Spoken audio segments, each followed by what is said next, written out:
have dyed their hair different colors. I don't mean normal hair colors like brown or black. My friends have dyed their hair orange, purple, and blue. I told my mother that I would like to dye my hair green. I explained to my mother that I would only use food coloring. The green would not last forever. My mother said that dyeing your hair was a silly fad. She said that I would not look good with green hair. I said that if I couldn't dye my hair green, maybe I could get a nose ring. My mother said no. I said that maybe a tattoo on my arm would be nice. My mother said, no way. My mother said that she did some crazy things when she was a young girl. She said that she used to iron her hair to make it straight. That sounds quite boring to me. My friend Joan came over. Her hair is dyed bright pink. My father said, nice hair, Joan. I don't think that he really meant it. My mother says that when I am an adult, I can dye my hair whatever crazy color I like, but for now, she would like me to leave my hair its natural color. I tried to tell her that all my friends were doing it. My mother asked, if all your friends were jumping off a cliff, would you do it too? I said, no. I think I'll have to wait to have green hair, but maybe by the time I'm old enough to dye my hair green, I won't want it that color. My mother says that fads change all the time. One day, something might be popular, and the next day it's not in style at all. I'll just have to live without green hair for now. I wonder what the fad will be next month. Why do people dislike other people? Some people don't like other people just because they look different. I think that is silly. I don't think that it is fair to judge someone by the way they look. Some people look very nice, but they are mean or cruel. Some people look very ordinary, but they are incredibly nice. I remember when I was in grade 1. I saw a girl across the room. She had a mean look on her face. I thought to myself that she was probably not a very nice person. I stayed away from her and played with the other children. Then we had to play a game, and the teacher said that she would pick partners for us. The teacher picked the girl with the mean face as my partner. I didn't think that the game would be much fun at all with a partner who seemed as mean as that girl. I walked up to her and said hello. The girl's face changed. She smiled at me, and she began to talk to me. Her mean face disappeared. We had lots of fun playing the game. We laughed a lot and enjoyed each other's company. That girl became my best friend. Now, when I look at her, I see what is inside her. Sometimes she doesn't smile, but I know what she is like. She is a kind and funny person. I have learned that you can't judge a book by its cover. It is not fair to dislike someone just because they don't look like you want them to look. You have to get to know a person. It doesn't matter to me what color a person's skin is. It doesn't matter to me if they are short or tall, skinny or fat, or happy or sad looking. I judge people by how they treat me, and I try to treat people like I would want to be treated. The birthday gift. It is going to be my father's birthday. What can I give him? I don't have much money. I have looked all through the stores, and I have not found anything that I think he would like or that I can afford. I have thought very hard about what to buy for him. I thought that he might like some candy, but my father really doesn't eat many sweets. I thought that he might like a new shirt, but he has lots of clothes. I can't afford a new car or computer for him. I was watching him on the weekend. He cut the grass, washed the car, took out the garbage, weeded the garden, and watered the plants. I got an idea. I went to my room and took out some paper. I cut out pieces of paper, and I wrote on them. I wrote on one piece of paper that I would wash the car every weekend for the summer. I wrote on another piece that I would take out the garbage every week for the summer. I also wrote that I would cut the grass, weed the garden, and water the plants every week for the summer. I made a birthday card for my dad, and I put the pieces of paper inside it. I went downstairs and gave my gift to my dad. My dad thought that the gift was very thoughtful. He said that it was a gift from the heart. I did all those things for my dad all summer. He said that he had a lot of free time because I helped him so much. My dad and I are good friends. I don't mind doing things for him because I know that he is always there to help me out. A good gift doesn't have to be something that costs a lot. My dad says that the best gifts are the ones that show how much you care for the other person. I'm glad my dad liked his gift. New Year's Day. On New Year's Day, people start a new year. Many people make resolutions. They resolve to be better people. Some people decide that they will lose weight so that they can be healthier. Some people decide to give up smoking. They also want to be healthier. There are all kinds of resolutions that people make. Some people try not to lose their tempers. Some people say that they will work harder. There are people who try to give up bad habits. Every year, my brother says that he will stop biting his nails. He stops biting his nails in January, but by February, he always starts again. That is the thing about New Year's resolutions. People seldom keep them. Everybody starts out with good intentions, but it is very hard to stick with them. I don't make New Year's resolutions. I find that I just break them. I just work day by day to break my bad habits. I know that I eat too many sweets. Every day, I just try to resist them. I think that every day is a new day, regardless of whether it is New Year's Day or not. Bad habits are hard to break. The best thing is never to start any bad habits. I don't know if my brother will ever stop biting his nails, but I know that each January he intends to stop. Maybe one of these New Year's days he'll get over that habit. If I could fly. I sometimes imagine what it would be like if I could fly like a bird. Just imagine what it would be like to soar into the sky, flying high above the trees. You could stand on high rooftops and never be afraid of falling. You would see so many things as you flew over rooftops and forests. You would feel incredibly free as you traveled from place to place, not bothered by road signs or traffic jams. If I could fly like a bird, I would start from my backyard and travel through town. I would look down on the houses and factories. When I got tired, I would land in a field and take a nap. I would travel above rivers and follow them as they wound along and emptied into lakes and oceans. I would fly above parks, and I would call out to the children as I flew high above them. I would dip and dive as I flew. I would soar up high and dive down low so that I could almost touch the treetops. Have you ever flown? I know that you can't fly like a bird, but you might have taken an airplane ride. When you're in an airplane, you pass through clouds. It is exciting to take an airplane ride. I love taking airplane flights. I like to look down at the earth. When you're up that high, everything below you looks tiny. That's the closest I'll get to flying like a bird. But I can still use my imagination and spread my wings and soar high above the world just like a bird.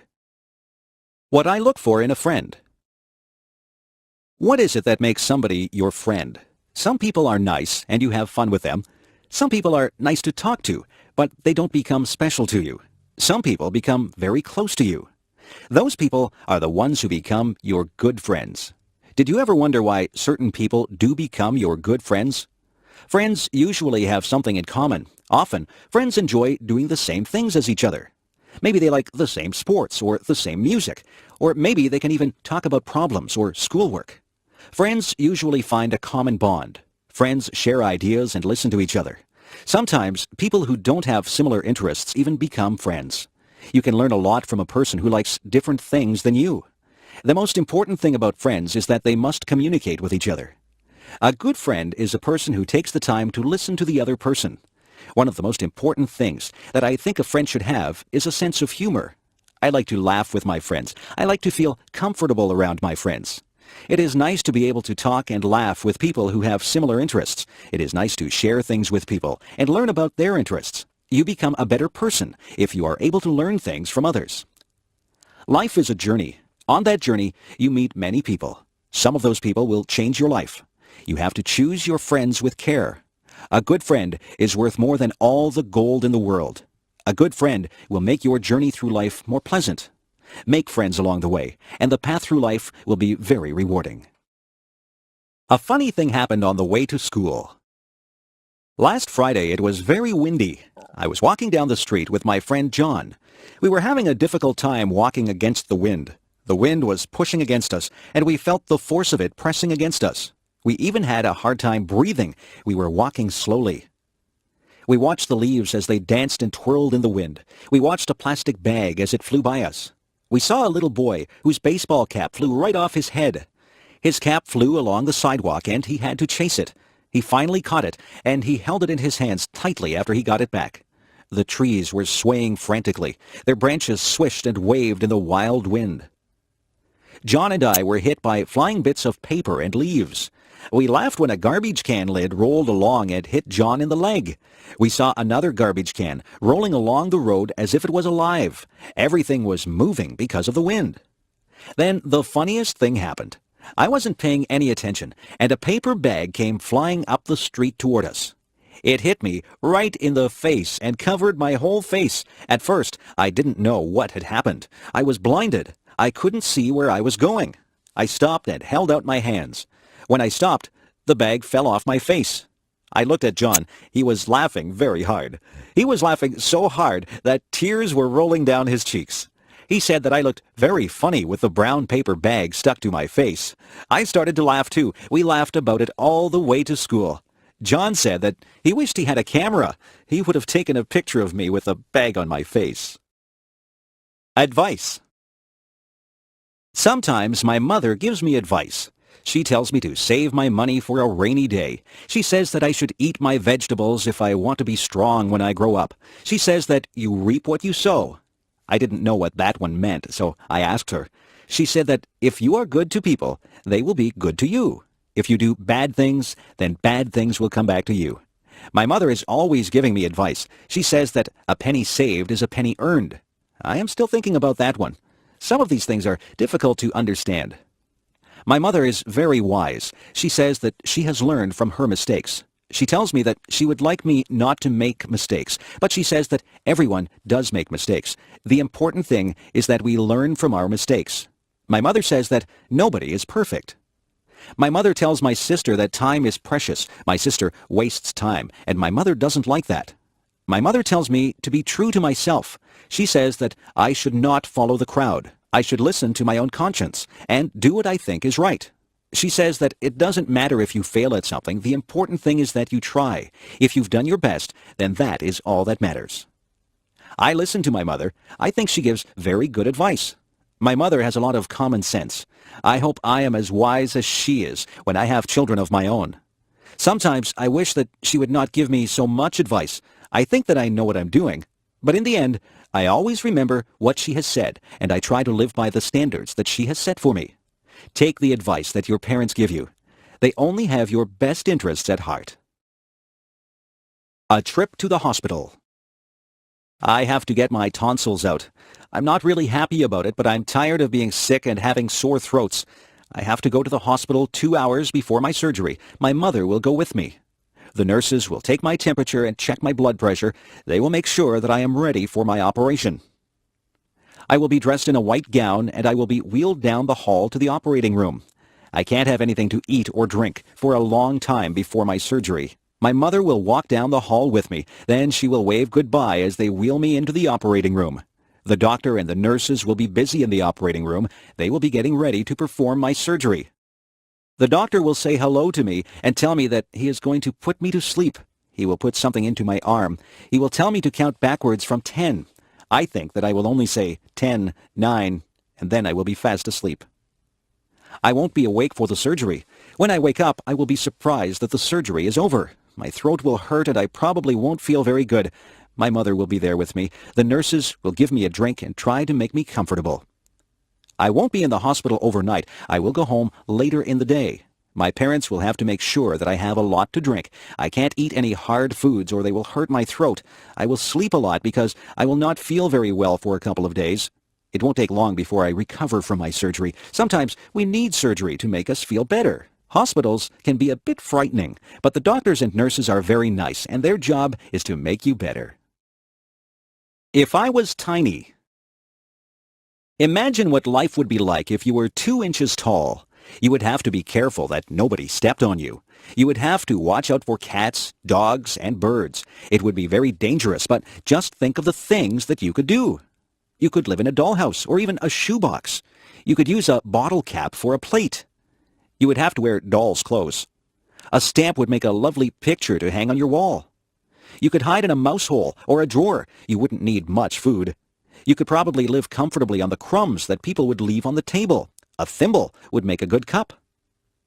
If you went outside, the grass would seem like a jungle. An insect would be huge and frightening. A puddle would seem to be an ocean. You could cross the puddle in a paper cup and use a spoon for an oar. A matchbox would make a good bed with a handkerchief as a bedspread. You'd brush your hair with a toothbrush, but you'd never find anything small enough to brush your teeth with. You could take a ride on the back of a mouse. You wouldn't find any books that were small enough to read, but you might read the back of a pill bottle. You could ride in a toy car and have a soup bowl for a swimming pool. A leaf could be your umbrella, and a mitten would make a great sleeping bag. If you used your imagination, you could think up something to use for almost all your purposes. Being small might be fun, but then again it would be frightening. I'd be afraid of my pet cat. I wouldn't want a book to fall on me. I would be afraid of being swept away by a big gust of wind. I think I'd rather be my size. If I were a giant. If I were a giant, I wouldn't be able to fit in my house. I'd have to live in a building that had a high ceiling, but I'd probably have a hard time getting through the door. I'd have to make my own clothes, but where would I get a giant needle and thread to sew with? I couldn't ride in a car or a plane. I suppose I would just have to take giant steps to get from place to place. I would have to be very careful not to step on anybody or anything. When I talked, people would cover their ears. My voice would sound very loud to them. I wouldn't find shoes to cover my feet. I wouldn't find a knife and fork to eat my dinner with.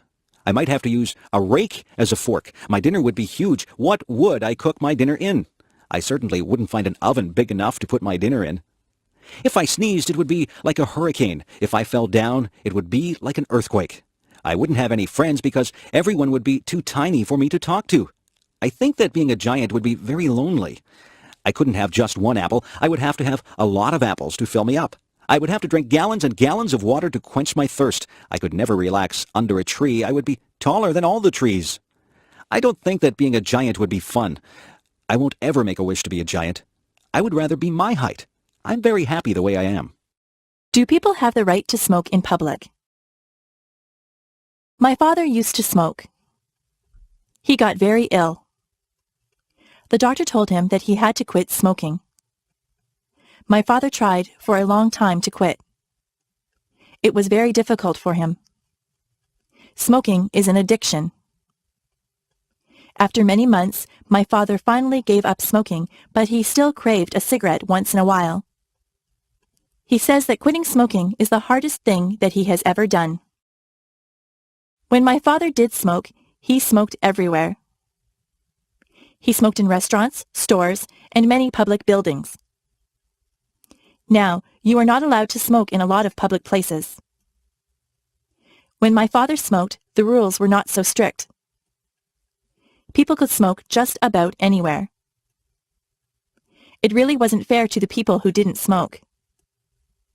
Their clothes always smelled like smoke, and they breathed in second-hand smoke. Some people think that the second-hand smoke is actually worse for you than if you smoke yourself. People would smoke in their houses, and very young children would inhale the smoke that was in the air. Some people still smoke in their houses, and their children breathe in the smoke. Some restaurants have areas for smokers and non-smokers, but usually the smoke drifts from one area to the other. There are some businesses that have banned smoking altogether. Personally, I think that smoking in public places should be completely banned. I don't think that I should have to breathe in another person's smoke if I choose not to smoke myself. It wouldn't be fair for a non-smoker to get lung cancer because they had to be in a place where smokers were allowed to light up. I know that smoking is a powerful addiction and that it is very difficult to quit, but smokers should restrict their smoking to places where there is nobody else around. Lung cancer is an awful disease. Nobody should have to suffer with lung cancer. People should be educated about the dangers of smoking. Smoking should be banned in public places, but eventually I would like to believe that fewer people will smoke. It would be nice to live in a smoke-free environment. My favorite bedtime story. Every night when I was little, my mother would read me a bedtime story. My favorite story was Tom's Midnight Garden. This was a story by Philippa Pierce. It was quite a long book, and it took quite a few nights for my mother to read the entire book to me. In Tom's Midnight Garden, Tom moves to the city to stay with his aunt and uncle. He is very bored at their apartment. They have no children, so Tom has nothing to do. One night, the clock strikes 13 times. Tom knows that this is impossible. A clock can only strike up to 12 times. He sneaks downstairs and goes outside. When he goes outside, there's a wonderful garden that wasn't there the day before. The next day, Tom goes outside and finds there is no garden. The garden only seems to appear at night. Every night, Tom slips out to this wonderful garden and meets some people in the garden. He meets a girl named Hattie. Hattie and Tom become very good friends in this garden. Some very strange things happen in this book. There are some coincidences that keep you guessing about what is really going on. The surprise ending is wonderful. I really enjoyed Tom's Midnight Garden, and I was very sad when my mother and I came to the end of the book. I felt that I had visited the magical garden with Tom. It is a book that I will remember all my life. If I found a magic lamp. If I was walking down the beach one day and I happened to bump my toe on a magic lamp, I would pick it up and rub it. If it was a real magic lamp, but I don't believe that there really is a magic lamp, a genie would pop out in a cloud of smoke and he would call me Master. He would say that he would grant me 3 wishes. I would have to think very hard about those wishes because I wouldn't want to waste them. I don't think I'd want millions of dollars. Money doesn't buy happiness, or so they say. I might wish for good health because if your health isn't good, you won't be able to enjoy anything. Some people might wish for beauty, but beauty is only skin deep. Some people would wish for a mansion or a beautiful car or a big boat. I don't want any of those things. Some people would want fame. Some people would want talent. Some people would wish for happiness. That might be a good thing to wish for. Yes, maybe I'd wish for health and happiness, but what would my third wish be? I could wish for something enormous, something global. I could wish for world peace. That would be a wonderful thing if somebody could grant me that. Yes, that would probably be my third wish. It's too bad there aren't any genies inside magic lamps. I won't get my 3 wishes. I can still work toward getting my wishes. I can eat well and exercise to stay healthy. I can be involved with a lot of things and be with my friends to stay happy. I can volunteer my time to different organizations to help achieve world peace. I can do my fair share in my community to help others. That's how I can get my 3 wishes, not through a magic lamp.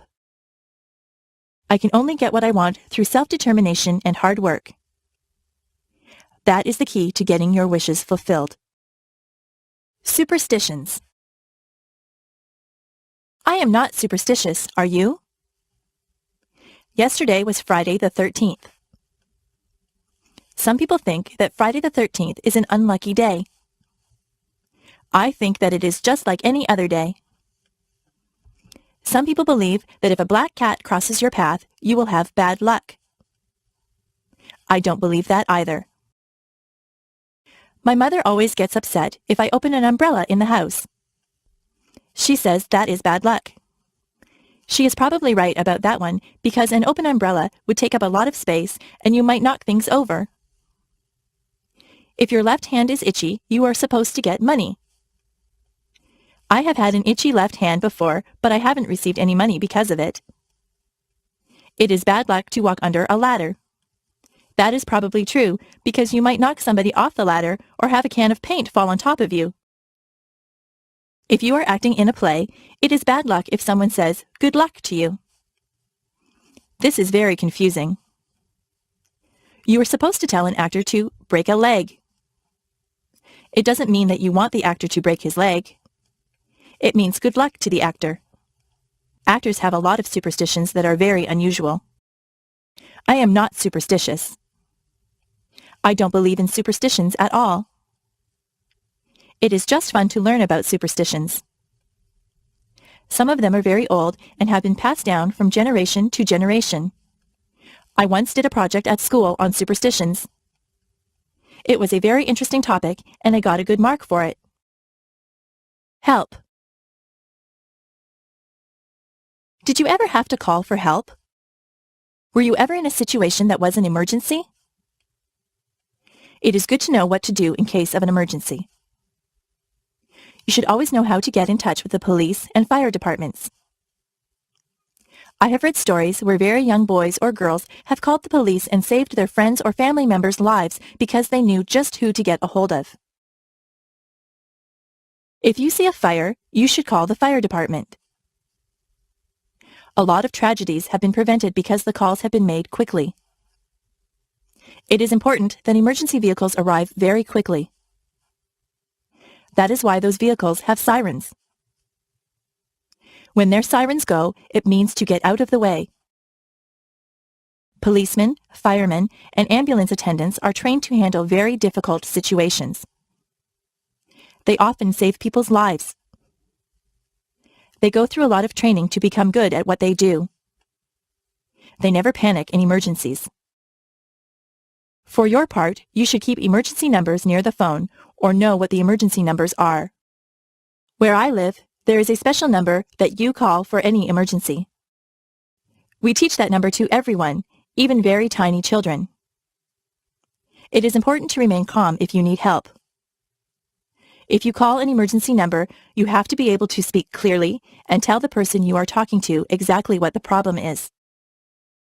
I hope you are never in an emergency situation, but it is a good idea to be prepared.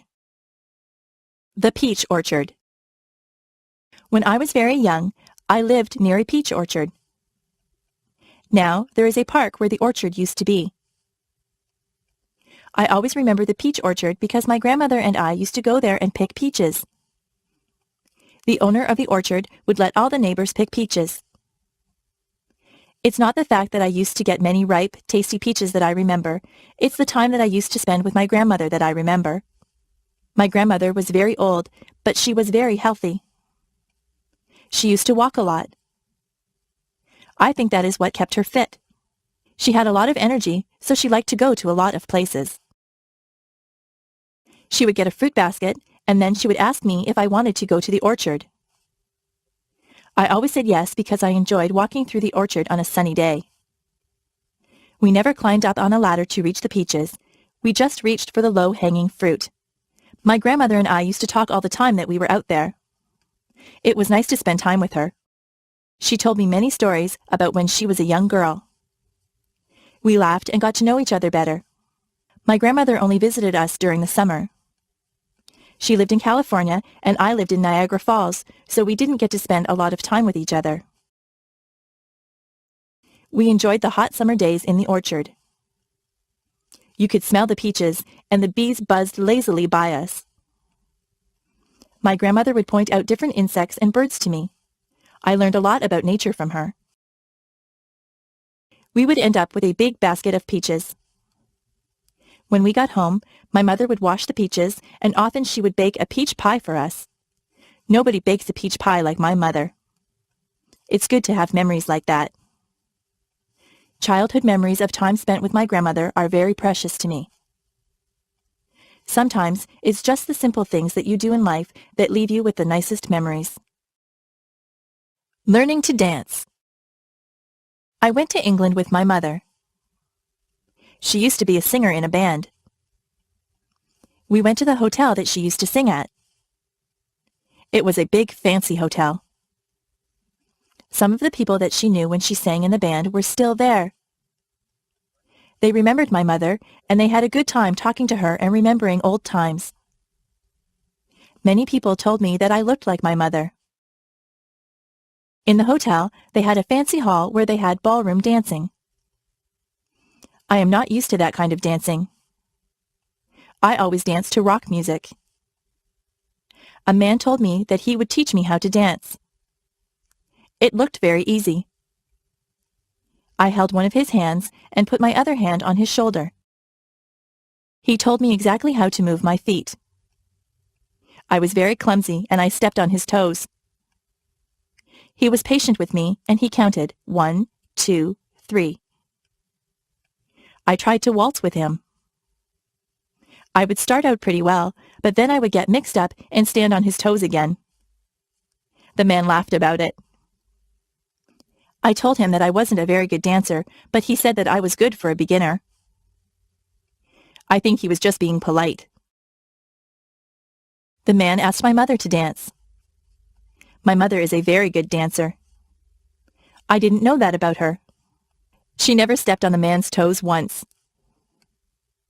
The man thanked us for dancing with him, and I thanked him for giving me dancing lessons. I don't think I'll ever be very good at that type of dancing. Each generation has a specific type of dancing. The way that I dance is different from the way that my mother dances. The way that I dance doesn't involve moving your feet too much. I'm not too good at fancy steps. Superheroes. When my brother was very young, he loved superheroes. He collected plastic figures of all the superheroes. I think he had every superhero figurine that there was. He used to tie a towel over his shoulders and run through the backyard. He pretended that he was rescuing people. One time he stood on the roof. He really thought that he could fly with his superhero cape on. He would have hurt himself if he had jumped. My dad saw him and told him to get down. My dad explained to my brother that superheroes are not real. Real people cannot fly from rooftops. My brother was disappointed. He thought that the superheroes really existed. My dad explained that most superheroes were created as comic book characters.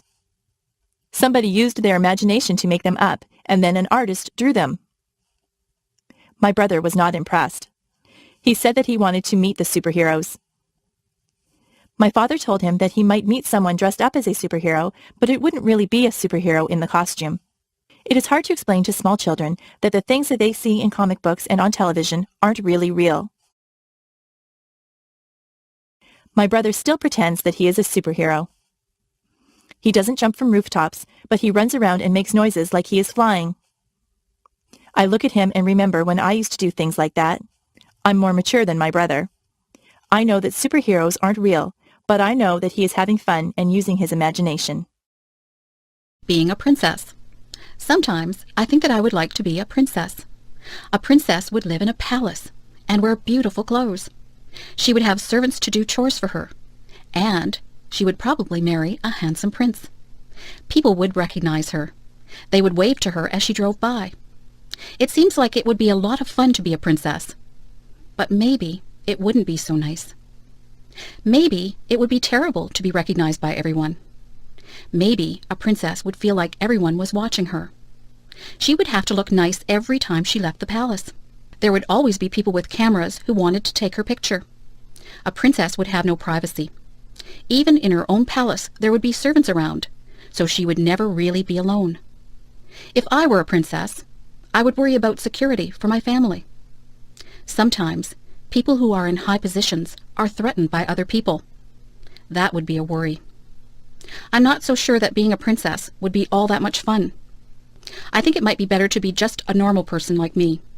I don't have to worry about looking wonderful all the time. People don't follow me around and take my picture. Whenever you see a picture of a princess, she is smiling. I wonder if she's smiling on the inside, or just smiling for the camera. My worst fear. I am afraid of water. I don't know why I am afraid. I have never had a bad experience in the water. I just never learned to swim. I should have done that when I was just little. It would be easier for me to swim now if I had started when I was young. I will go into the shallow water, but I start to panic when the water gets higher than my chest. I don't like the feeling of not being able to put my feet on the bottom of the pool or the lake.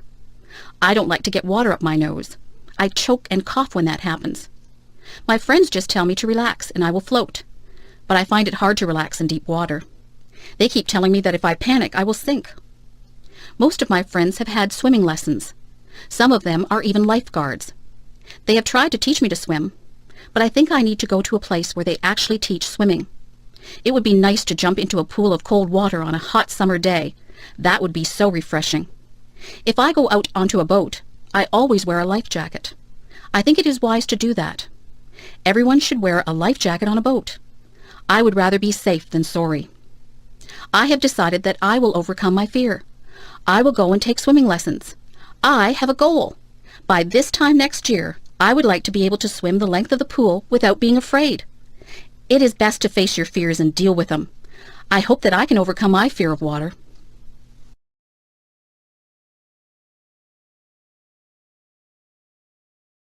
If I live to be 100. It is an entire century. Imagine all the changes that you would see if you lived to be 100. I had a neighbor who was 85. She used to tell me what things were like when she was a little girl. She told me what my town used to look like, what her clothes were like, and what her school was like. I used to enjoy listening to her stories. Everything was so different when she was young. Listening to her was like having history come to life. I used to try to imagine what life was like for her back then. If I was 100, and I had grandchildren and great-grandchildren, I would tell them stories about my childhood. I would hope that I had a good memory so that I could remember everything. If I do want to live to 100, I'll have to have a healthy lifestyle. Not too many people live to be that old. If I do get to be that old, I hope I'll still be mentally alert and physically agile. In my country, the Prime Minister sends a letter of congratulations to anyone who has their 100th birthday. People who live to be 100 are very special. Maybe in the future, with better medical care and healthier lifestyles, more people will live to be 100. If I live to be 100, I'll have a birthday cake. But I won't put 100 candles on the cake. I could never blow out 100 candles. What I like most and least about myself. I was trying to think up the best and the worst things about myself. I think the best thing about me is that I am very friendly. I have a lot of friends, and they all like me. I try to be good to my friends. I don't often have arguments with people. I think that I am quite easy to get along with. The worst thing about me is that I sometimes feel sad. Sometimes I don't feel sad for any particular reason. I just get into moods where I am depressed. Sometimes there is a reason to be sad. I was sad when my pet frog died. I was sad when I lost my favorite baseball card. On those days, I'm still nice to my friends, but inside I feel like there is a heavy weight in my chest. I think that everyone feels sadness sometimes. I try to do things that make me happy whenever I get into one of my sad moods. Last Saturday, I felt a bit sad, so I called up my friend John and asked him if he wanted to go to the movies. We went to a comedy. We laughed all the way through the movie, so that by the time the movie was over, I didn't feel sad anymore. My friendliness is my best trait, and my sad moods are my worst traits. I have to work at getting over my sad moods more quickly. Being sad doesn't do anyone any good. There is no use in feeling sorry for oneself. The trunk in the attic. Last month, my grandmother asked me if I could help her to clean out her attic. I was happy that she asked me. My grandmother says that her attic is full of junk. I think that her attic is full of treasures. I helped her to dust and vacuum the attic. I pulled and pushed around boxes and crates. I helped her to wash the floors and walls. My favorite thing that I did was to sort through the old trunk that she had up there. The trunk had a rusty latch on it. It was a bit difficult to open, but my grandmother got a knife and pried the latch open. The trunk was full of all kinds of things. There were lots of clothes. Some of the clothes had been my grandmother's. There was a blue velvet dress that she had worn to a dance when she and my grandfather were dating. It was a beautiful dress, but there were a few moth holes in it. There were some of my mother's old clothes. There was a pair of bell-bottom slacks that had bright flowers on it. I couldn't believe that my mother had ever worn something like that. There were some of my mother's old report cards. Some of her marks weren't very good. I had fun reading the report cards. There were photographs. There was a picture of my grandparents holding my mother when she was a baby. There was an old baseball glove that one of my uncles had owned. There was even one of my old dolls in there. One of her legs was missing. My grandmother said that I was rough on my dolls when I was little. I should have taken better care of my toys. There was even some old jewelry. I tried on some of the old clothes and jewelry. I told my grandmother that I liked looking through old things. My grandmother told me to keep whatever I wanted.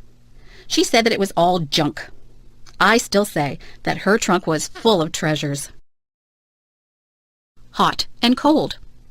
I notice that whenever it is summer, people complain about the heat. But whenever it is winter, people complain about the cold. It seems that people are never satisfied. I don't like the winter. It is usually much too cold for me. My teeth chatter, and my fingers turn numb whenever the weather gets cold. It is hard for me to warm up once I start to freeze. I try to wear layers of clothes, but winter winds go through my clothes no matter how much I wear. My feet feel like they are blocks of ice on a cold January day when I walk home from school. I would not like to live in a place that had cold climate all year long. I am not comfortable when it is too cold. I like the summer. Some people say that it is hot and sticky in the summer, but I don't mind the heat at all. I love to feel the warm sunshine on my skin. I like the freedom of not having to wear heavy coats and boots. I am the happiest when there is a slightly cool breeze that comes along to refresh you on a hot summer day. I could live in a place with a hot climate. I would enjoy that. Of course, when you are in a place with a hot climate, there are more bugs than in places with cooler climates. I don't care for bugs. Where I live, it is very humid. The heat and moisture combine to make it uncomfortable sometimes. It is nicer when the heat is high, but the humidity is low. It would be better if I lived somewhere where it was hot, but not humid. That would be just perfect. Walk a mile in my shoes. Have you ever heard the saying, walk a mile in my shoes? I think it's a very good saying. Do you know what it means? It means that before you judge someone, you should put yourself in his or her position. For example, if someone was running in a race and they did very poorly and came in last, it wouldn't be fair to say, oh, he's just a terrible runner. You would have to look at all the circumstances that made the person lose the race. Maybe they pulled a muscle in their leg the day before. Maybe this is their very first race. Maybe they are not in good form because something isn't right in their lives. There can be so many things that affect a person's life, performance, and moods. There can be so many things that affect a person's life, performance, and moods. If someone was very quiet at a party, you couldn't just assume that they weren't friendly. You don't know what is happening in their lives. They could be feeling ill, or they might have just had a bad experience. Nobody can know exactly how another person feels. Even if someone tells you what he or she is experiencing, you still won't fully understand what is going on inside the other person. Everyone perceives and feels things differently. To walk a mile in someone else's shoes is to try and understand things from that person's perspective. We are all shaped by the events that have taken place in our lives. No two people have gone through the exact same things. So, before you are quick to judge someone, stop and think about what it is that they might have gone through. You won't always understand why people do what they do, but you can try to understand and put yourself in their position. If I could go back in my life and do some things differently, this is what I would do. I would not waste so many hours in front of the television set. I would get out and enjoy my life rather than watching actors in shows. I would be a little more considerate of other people. I would realize that my mother has more to do than pick up after me. I would pay more attention in school. Tests are easier when you have paid attention rather than fooling around in class. I would save more money rather than spend it on useless things. I would read more. Reading is enjoyable, and it opens the doors into all kinds of wonderful places, both real and imagined. I would learn to play an instrument. Music is always appreciated if it is played well. I would eat better foods. I would try to stay healthy through my diet and exercise. I would take more pictures, and I would keep a journal. Memories are very precious. I would take the time to listen to what people have to say. People appreciate a good listener. I would take the time to enjoy each day as it comes. Sometimes I am so busy looking forward to what is coming up that I don't take the time to enjoy the day that I am living in. That's what I would do if I could go back in my life. In fact, I think I'll just make a habit of doing all of those things all through my life. Joking. Joking is good. Jokes can be very funny. Jokes can also be hurtful. Jokes can be tasteless too. It is not an easy thing to find jokes that do not offend anyone. Some jokes make fun of different races. Those jokes are not funny. They are hurtful. It is not right to tell racist jokes. Many jokes use bad language or are about questionable subject matter. These jokes are also not acceptable. Many people are highly offended by rude jokes. What some people find funny, others will not. Comedy is a very personal thing. Some people like slapstick comedy. That is the kind of comedy that the Three Stooges use. Some people like very subtle humor. Some people will laugh at just about anything. Sometimes it is not appropriate to laugh, but you feel like laughing anyway. Did you ever see anyone fall down? Did you feel like laughing when they fell down? You were probably worried that they had hurt themselves, yet the way that they fell was so funny that you felt like laughing. It's not funny when someone falls, but you can't help but laugh even though you try to hide it. Jokes and comedy differ from culture to culture. Many people from other countries come here and don't understand our comedy. Jokes and comedies are often geared toward our environment. Sometimes comedians make fun of the things that we do in our day-to-day lives, like going to the bank or going grocery shopping. We can all relate to that. Being a comedian is not an easy job. Telling jokes and making people laugh is extremely difficult. Jokes are fun, and they are funny if they are good. Jokes can get you into a lot of trouble if they are inappropriate, and sometimes they're just not funny and nobody laughs. Here's a joke. Why does the cow wear a bell? Because its horns don't work. Do you get it? Do you think it is funny? Well, maybe it's not that funny. I told you that it was difficult being a comedian. Drugs. There are two different types of drugs. There are legal drugs, and there are illegal drugs. Legal drugs are the type of drugs that the doctor gives you when you are sick. Illegal drugs are the drugs that people sell on the street. Illegal drugs are very dangerous. If someone ever wants you to try any type of substance that you are not sure about, you should always say no. People who sell drugs on the street are criminals. If they get caught, they will be sent to jail. They sell drugs to get money. They don't care that people's lives are ruined from taking drugs. If you take illegal drugs, you can become addicted to them. That means that you just have to have the drug no matter what. Some people steal from other people to get money to buy drugs. Drugs affect your mind. If you take drugs, you will not be able to think clearly. Your marks in school will drop. Your memory won't be very good. Your personality won't be the same. It is very unfortunate that some people do try drugs. They think that it won't hurt them. They are wrong. If you are smart, you will stay away from all drugs, except for the ones that the doctor gives you. Drugs are just bad news. If you know someone who is thinking about trying drugs, tell them that their entire life could be ruined. In America, they have a saying, just say no to drugs.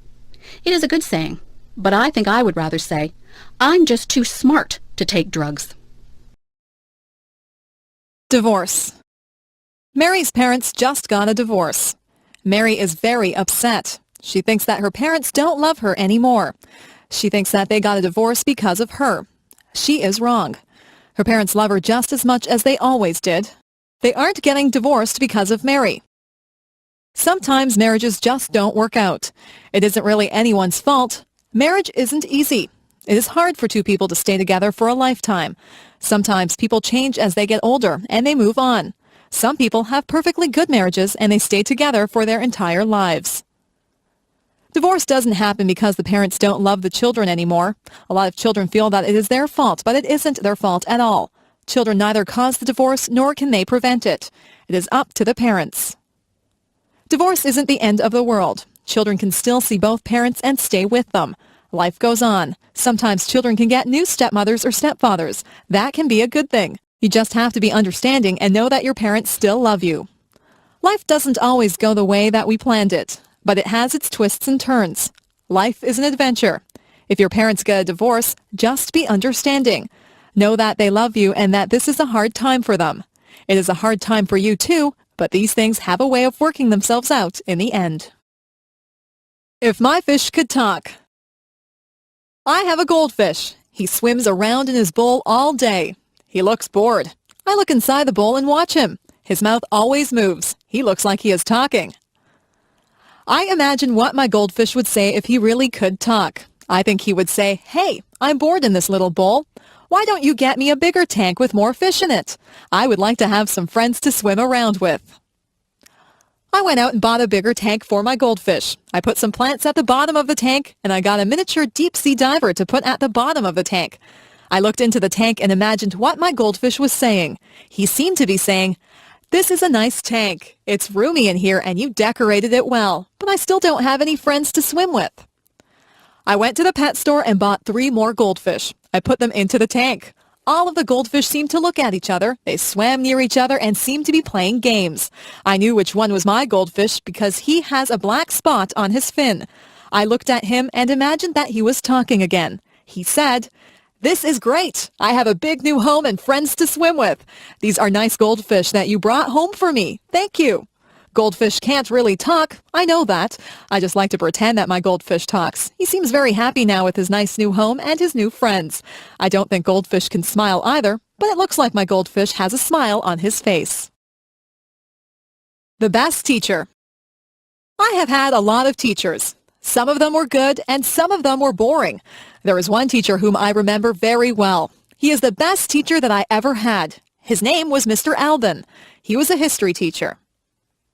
History is not my favorite subject. I don't really enjoy history a lot. When I was in Mr. Alban's class, he made history seem exciting.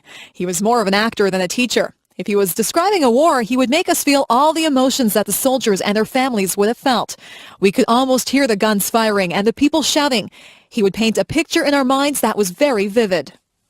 When I had a history test in his class, I didn't have to study much. I would remember every word that he had said. I would see him doing the actions that went along with his stories. He was very animated. He would shout out orders as if he was a general, or he would speak softly and reverently when describing the death of a great hero. The most important thing that I learned from Mr. Alban was that I did really like history. I just thought that I didn't like it because most people had made it dull by just reading from the textbooks. History is not just a series of dates and dull facts. History is what really happened. History is real life. All the historical figures had real families and emotions.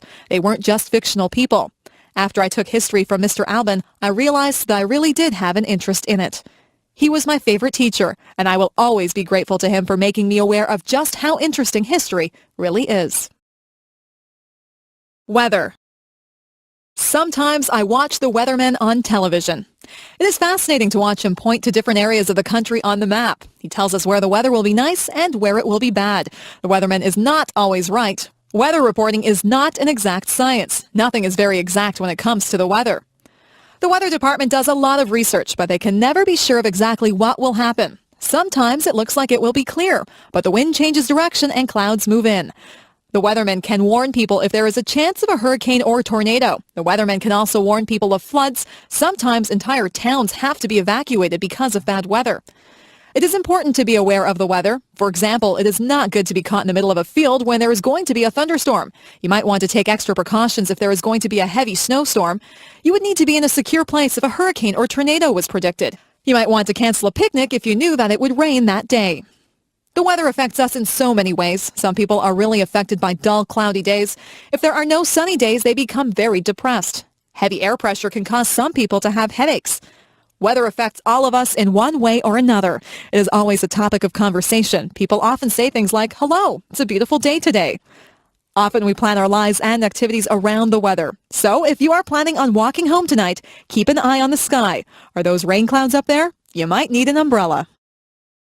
How to avoid catching a cold. How many colds do you catch in a year? Most of my friends catch quite a few colds. They cough, sniffle, and sneeze. They carry around tissues and blow their noses all the time. Their eyes water and they have scratchy throats. I don't get many colds. In fact, I can go for a whole year and never catch a cold.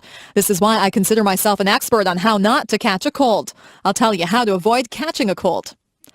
I think that you need to take a lot of vitamin C. I eat a lot of fruits and vegetables. I drink fruit juice too. I also take vitamin C pills. Whenever I begin to feel a cold coming on, I make sure that I have taken my vitamin C pill and I drink a lot of orange juice. That usually knocks the cold right out of my system. I make sure that I get a lot of fresh air. In the winter, a lot of buildings are shut up tight so that the air is stale and people's germs circulate through the buildings. I get outside and breathe in fresh, clean air.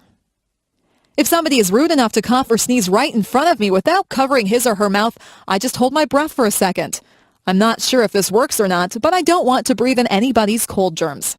Many germs are passed through hands. It is important to wash your hands thoroughly if you touch anything in a public place.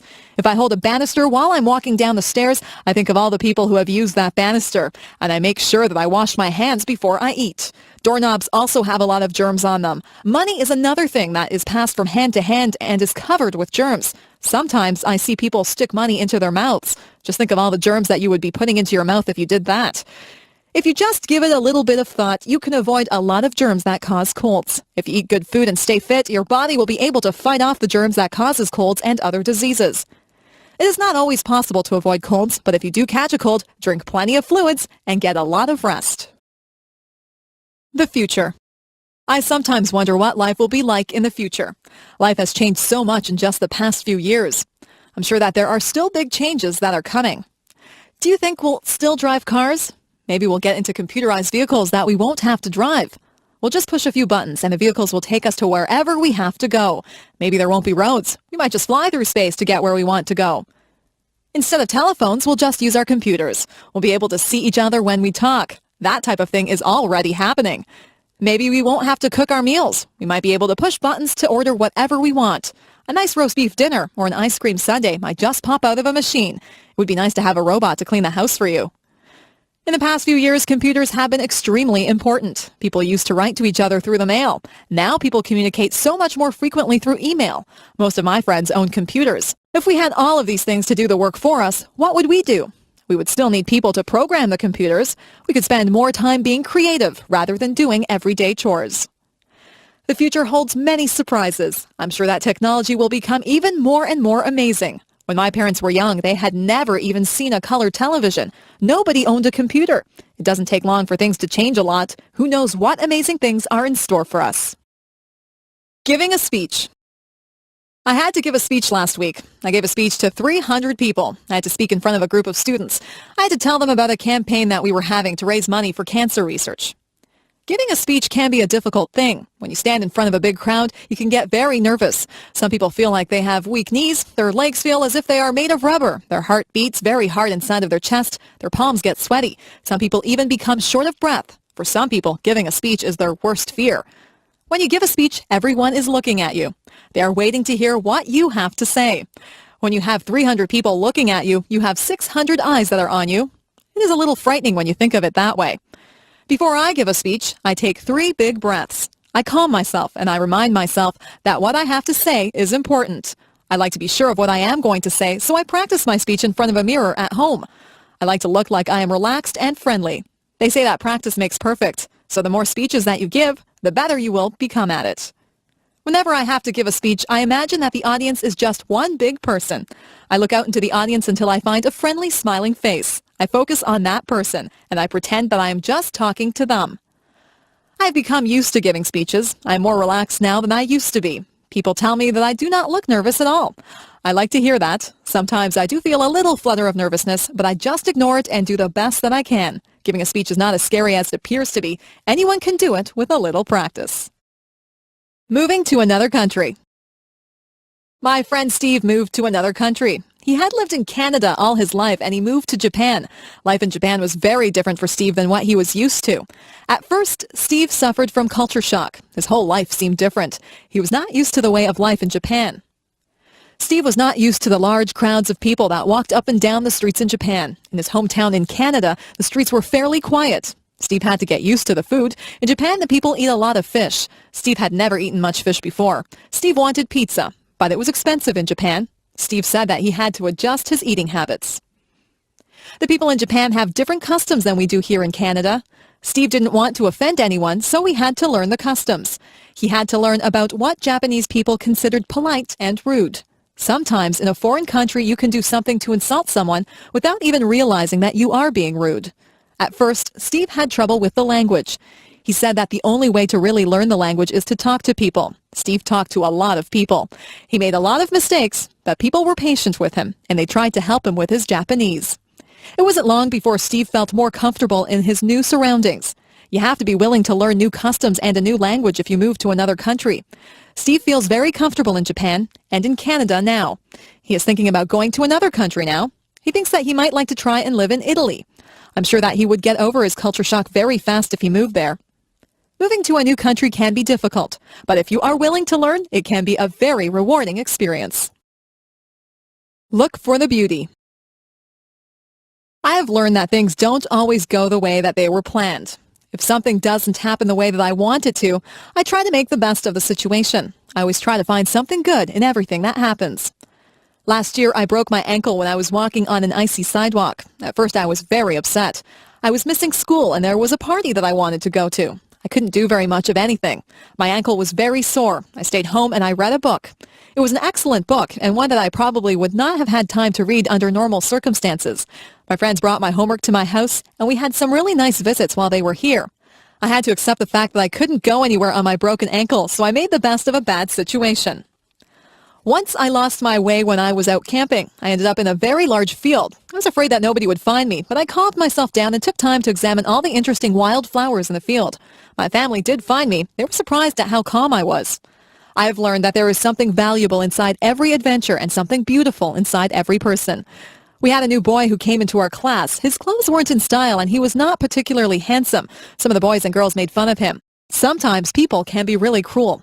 He seemed to handle it all right, but inside, I knew that it must hurt. Some of my friends and I invited him out with us. We found out that he had a terrific sense of humor, and he is probably one of the nicest people that I have ever met. He has since become one of my best friends. It makes me ashamed when someone that I know judges someone by how they look. It isn't fair to do that. You'll find that something good comes out of almost every situation. You'll find something good about almost everyone that you meet if you look hard enough. If something doesn't work out the way you planned it, just make the best of the situation. Look for the beauty in everything. My doll. When I was an infant, I got a rag doll. It was a very plain little doll, and it wore a clown outfit and a clown's hat. I used to take that doll to bed with me every night. I couldn't go to bed without my doll. My mother used to pretend that the doll was talking to me. She would make the doll dance and sing songs. I would talk to the doll. My mother would answer for the doll, but I was a baby, and I thought that the doll was actually talking to me. That doll was my best friend. I took her everywhere. One time I took her to a store with me, and I left her on a shelf in the store. We were halfway home when I realized that I didn't have my doll with me. I was very upset. My mother and I rushed back to the store. My doll was still there. I was so relieved. I hugged my doll and I promised myself that I would never leave her anywhere again. I couldn't imagine life without that doll. Through the years, the doll became less important in my life. I had other things to do, but the doll still sat on my bed during the day, and I still took it to bed at night. I gave that doll a lot of love when I was little. In fact, I love that doll so much that she looks tattered and torn now. There are parts of her face and hands that are almost worn away. I had a lot of other toys when I was little, but none of them were ever so important as that doll. I don't play with toys anymore, but that doll is still in my room. She sits in a special chair in the corner. I'll always have that doll. No matter how worn out she is, I'll always keep her and cherish her as part of my early childhood. I am curious. I am curious about many things. I would like to find the answers to a lot of questions that I have. What holds the stars up in the sky? Why does ice form on the top of the lake when it is cold? Is there life on other planets? Why do we not fall off the face of the earth? How do caterpillars turn into butterflies? All of these things are mysteries to me. There are so many questions that are unanswered. I think I should go to the library and get a book to find out why people grow old. What makes a television work? I also want to know where electricity comes from. Who is the strongest person in the world? Who is the smartest person in the world? Why do some people have blonde hair and some people have black hair? Why do people in different countries speak different languages? Why do people have to die?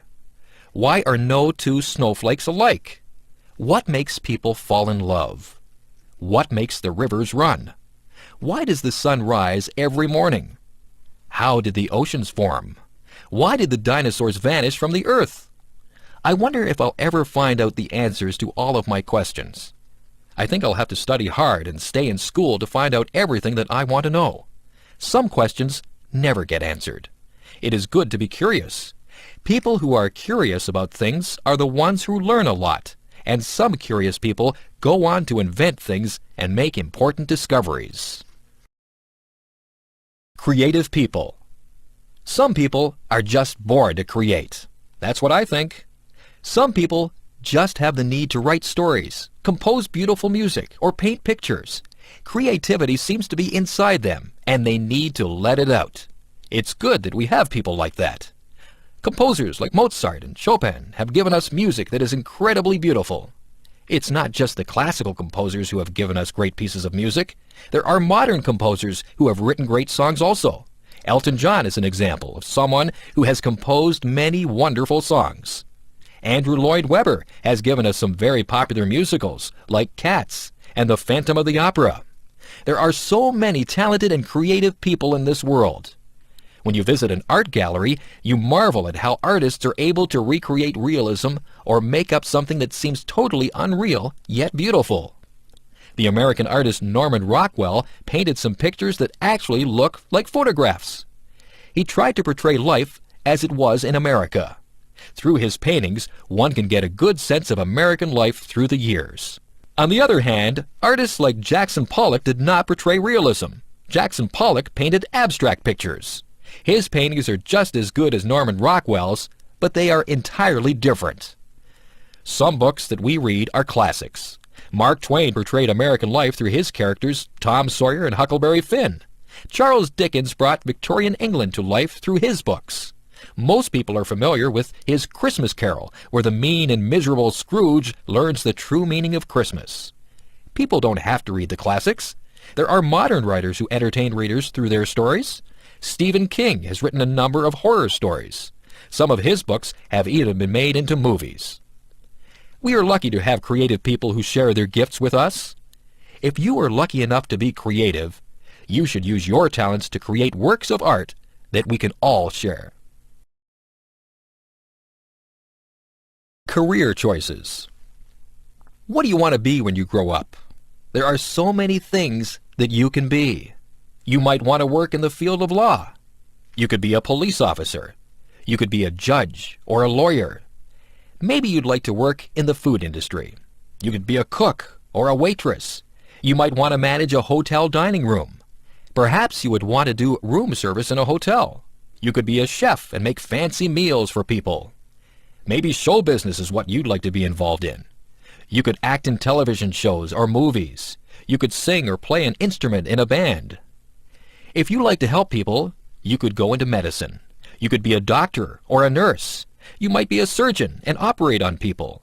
There are other jobs in the field of medicine too. You could be an X-ray technician or a lab technician. It takes a lot of education to be a doctor. Maybe you would rather be a teacher. You could teach in a primary school or a high school. If you don't want to work with children, you could become a professor at a university. There are hundreds of other jobs to choose from too. You might want to fix cars or work in a store. You could be a dentist or a veterinarian. You could be a janitor or a zookeeper. There are so many jobs that I just can't name them all. Maybe you'd like to be a minister or an organist at a church. You could be a babysitter or a shop clerk. You might be interested in being an astronaut or a baker. You could work in a bank or at a shop. You could work on a construction crew and build roads and houses. Maybe you'd rather decorate the houses, so you could become an interior decorator. You could cut hair or be a driving instructor. The list is endless. There are even jobs that you may never have heard about. The choice is yours. You just choose whatever you want to be and do your best to become that. I could go on forever. You could work in a library. You could be a factory worker or a fisherman. You could make clothes or build bridges. You could wash windows or be a bricklayer. The possibilities are endless. I need glasses. I have been having trouble seeing the blackboard. Everything is blurry. I keep getting headaches. I told my mother about it, and she made an appointment with the optometrist. I went to a place where they made me read words and letters on a chart. Some of the words were big, and some were very small. I tried to read everything, but sometimes I couldn't see some of the small letters. The optometrist would cover one of my eyes while I read the chart. Then she would cover my other eye. She even put some drops in my eyes. I asked the optometrist if I had passed or failed the test. She laughed and said it wasn't that kind of test that you passed or failed. She was just trying to find out if I needed glasses. I did need glasses. My mother and I looked around. There were many pairs of frames. I wanted something that was in style. I tried on many pairs of frames. Some of them looked good on me, and some of them looked really funny on me. I finally chose a frame that was my favorite. I gave them to a lady who did some measurements. She told me to come back on Friday to get my glasses. On Friday, I got my glasses. My friends liked them. They said I looked smart in my glasses. I wore them to school on Monday, and I was able to see the blackboard clearly. I didn't realize how much I hadn't been able to see. Now I don't get headaches anymore. I'm glad that I have my glasses. Everything is a lot clearer now. I am clumsy. My mother says that I am clumsy. My father says that I am clumsy. I know that I am clumsy. I do things all the time that are clumsy. I fall down for no reason at all. If there is a crack in the sidewalk, I will be sure to trip on it and fall down. If I carry a plate of food in the cafeteria, I almost always either drop it or bump into someone with it. I don't try to do these things. It just happens. When I drink juice, I miss my mouth and get juice all over my shirt. I always have something spilled on my clothes. Last week I opened a jar of peanut butter. The jar flew out of my hands and landed upside down on the floor. There was a big glob of peanut butter on the floor. Yesterday I knocked over the sugar bowl. There was a big sticky mess on the floor. I bump my head when I get into the car. I rip my pants on things. I lose my money out of my pockets. I step on the cat's tail. I always feel bad when I do that because the cat thinks I don't love her. I don't mean to do these things. I am just a clumsy person. My parents tell me to slow down. I am always in a hurry. Maybe that's why I'm so clumsy. Maybe it's just a stage that I am going through. If it is, I hope it is over soon. Being clumsy is no fun at all. Home alone. I remember the first time that my parents left me home alone. I was very grown up, and I thought that I would be just fine. I was fine for a while. I watched television and had something to eat. I called my friend on the phone, and we talked for a while. Then I sat down to read a book. The house was quiet, very quiet. I found myself listening very carefully. I heard a tap-tap-tapping noise. I wondered where it was coming from. It seemed to be coming from the window. I turned out the lights so that nobody would see me, and I peeked out the window carefully. I was expecting to see a robber tapping at my window. There was nobody there. It was just a tree branch swaying in the breeze and tapping at my window. I felt silly. I turned on the lights and sat back down to read my book. A few minutes later, I heard some creaking noises. I listened carefully. Then I heard a clunking noise. I think it might have been the furnace. Then there was a whirring noise. My imagination began to play tricks on me. I was imagining that there were all kinds of creatures in the house. I told myself to grow up. I wouldn't let my imagination run away with me. I was glad when my parents got home. I told them about all the noises that I had heard. My parents laughed and said that all houses make noises. We're usually just so busy that we don't hear all the noises that go on. I have stayed home alone many times now. I just ignore all the little creaks and noises that I hear. I'm still alert and listen for anything suspicious, but I know that there are lots of noises that are harmless. That tree that taps on my window still frightens me sometimes, but I'm a lot braver now than I was the first time that I stayed home alone. Family. What does the word family mean to you? The easiest way to define family is to talk about who you are related to. Usually there is a mom and a dad, and children who are brothers and sisters. This would be the core family. Then there is the extended family, which would include grandparents, aunts and uncles, cousins, nieces and nephews, and in-laws. People married to your brothers or sisters, husband or wife. However, I think the word family has a much deeper meaning. The word family brings words to my mind like love, support, help, kindness, fun, love, trips, closeness, love, forgiving, sharing, love, understanding, respect, and love. You'll notice one word that is repeated over and over again, love. I believe if a family has real love for one another, they will be able to overcome any problems they may have. Actually, they may not have too many problems if they all love and respect one another. However, there are things that cannot be helped, like death, sickness, or accidents. It is during those hard times that a family's love helps them to go through those experiences. We had quite a few children in my family. There were brothers and sisters, which included an adopted brother and a number of foster children too. I was also very fortunate that I had both my mom and dad to live with and do things like vacations together. We had a lot of fun, and there were some times of tears too. Above all, we love one another. Family is a wonderful thing. I am so lucky. My first job. My first real job was during my last year of high school. I had taken classes in various business subjects. In that last year of high school, we could do a co-op. That meant we could work part of the time instead of going to school. It would count as a credit towards our diploma. The place I got a job was at a men's tailor shop. The owners were a very nice older German couple. They had 2 other men working for them too. One of the men had had brain surgery for cancer. He had a big, long scar all around the top of his head. He told me all about it.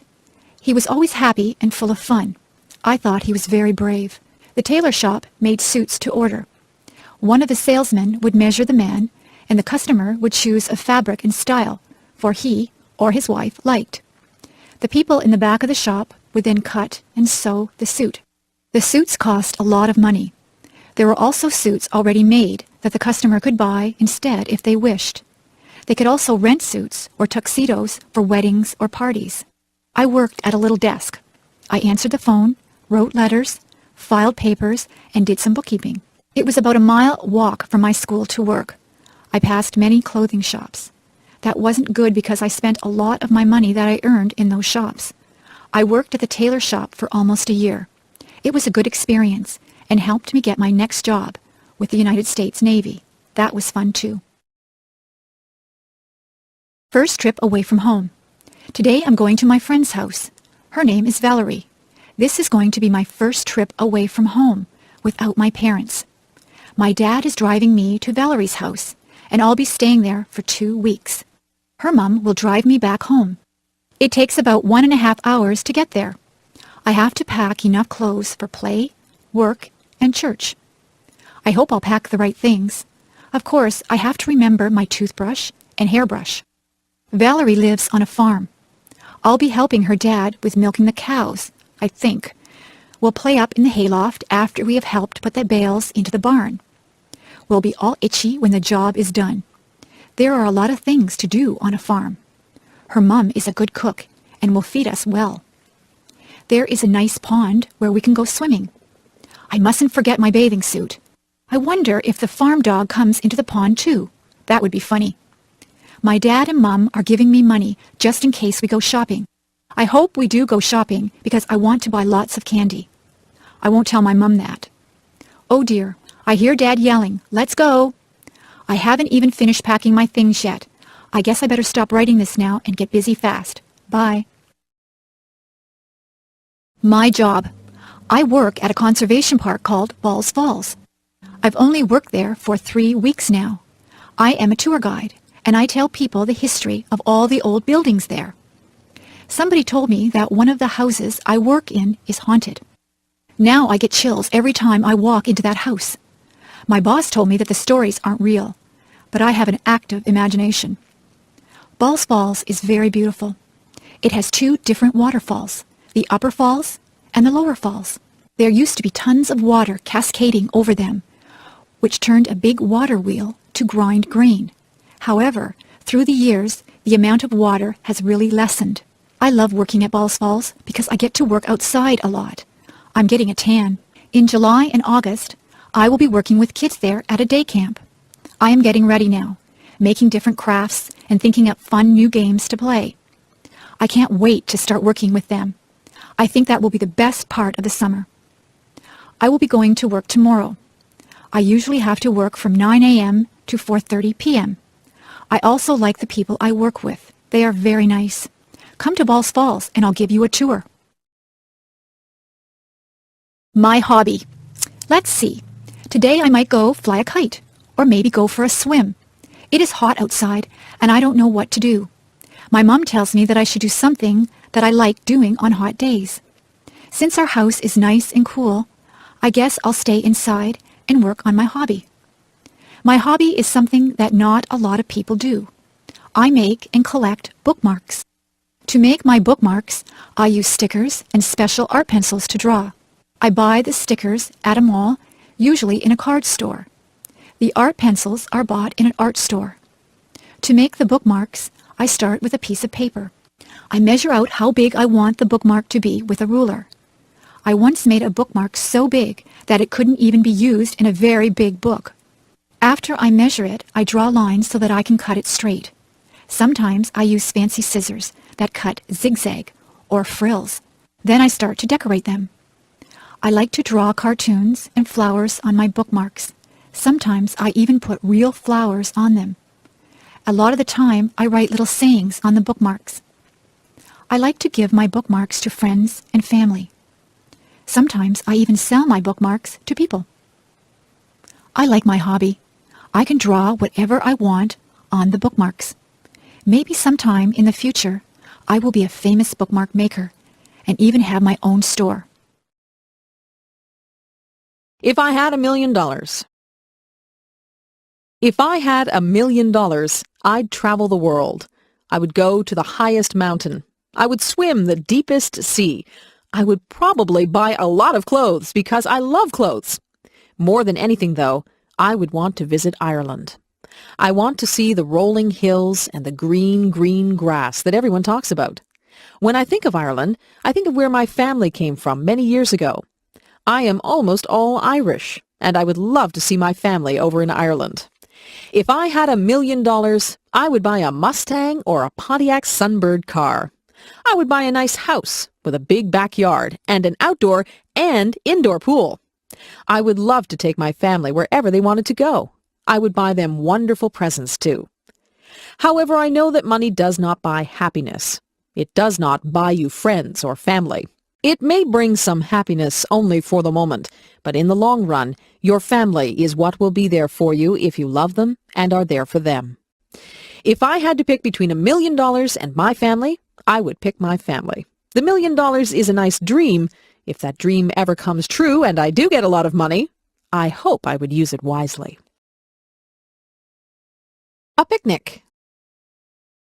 What a great day for a picnic. We're not only having a picnic, we're having a big bike ride, too. We did this last year with a lot of friends also. It was really fun. We meet quite early in the morning in a pretty little town. The town is where the Niagara River flows into Lake Ontario in Canada. The town's name is Niagara-on-the-Lake. Then all of the people, 50 or more, get on their bikes or rollerblades. We go on a bike path beside the river. The path we take is about 11 kilometers or 6 miles long. There are a lot of people using the path, too. We usually stop for an ice cream treat near the end or where we turn around to go back to our cars. It is just before the park where we will have our picnic and a steep hill. Many of the men and boys go up the hill. Most of the women and children go back to their cars. The ride takes about 2 hours plus whatever time we take at the ice cream store. After the ride is finished, we go to the park. We have a delicious potluck lunch. Potluck means everyone brings some food to share with the others. We eat, rest, talk, and laugh. After we've cleaned up, some of us climb the tower that is there remembering a war at that place and its general. It is a steep climb, over 100 steps. We usually end the day with a fun game of baseball or soccer. Finally, we pack up our stuff. Tired and dirty, we head for home with good memories swimming in our heads. Working in my yard. I live in a house that has a small yard around it. In my yard there is a lawn and a garden. There is also a sidewalk that leads to my front door and a driveway that leads to my garage. Throughout the year, I work to maintain my yard. During the summer, I cut the grass that grows in my yard using a lawnmower. I like the smell of the grass when it has just been cut, but it's better not to cut the grass too short. When the weather is dry, I also put water on the lawn and garden so that the grass and flowers can grow. During the autumn, many leaves fall from the trees in my yard. I use a rake to collect the leaves from the lawn. Then I can put the leaves into bags. I can use the leaves to make fertilizer. When I was a kid, I didn't like the job of raking leaves, but now I don't mind it. Another job during the autumn is to remove flowers from the garden before cold weather arrives. During the winter, there is no work to do in the lawn or garden because they are covered in snow. But I need to keep the snow off my sidewalk and driveway. Whenever it snows, I use a shovel to clear the snow from the sidewalk and the driveway. Sometimes it snows a lot. If I didn't shovel the snow, it would soon be impossible to get into my house. During the spring, the snow melts. I clean up my yard by sweeping away the dirt and by removing weeds from the lawn and garden. I also put flowers back into the garden. It's nice to see them again after the long, cold winter. When spring comes, the grass grows very quickly, so I need to cut the grass quite often. Working in the yard can be very satisfying work. It's so nice when the lawn and garden are looking green and healthy.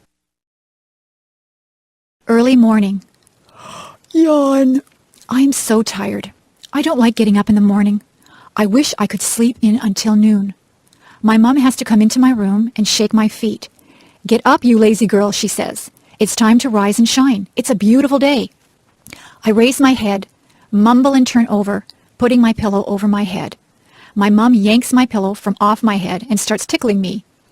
Okay, I'll get up, I shriek. The sun is so bright that I squint. I think I will go outside and play. I can't wait to get up now. My mom cooks me breakfast.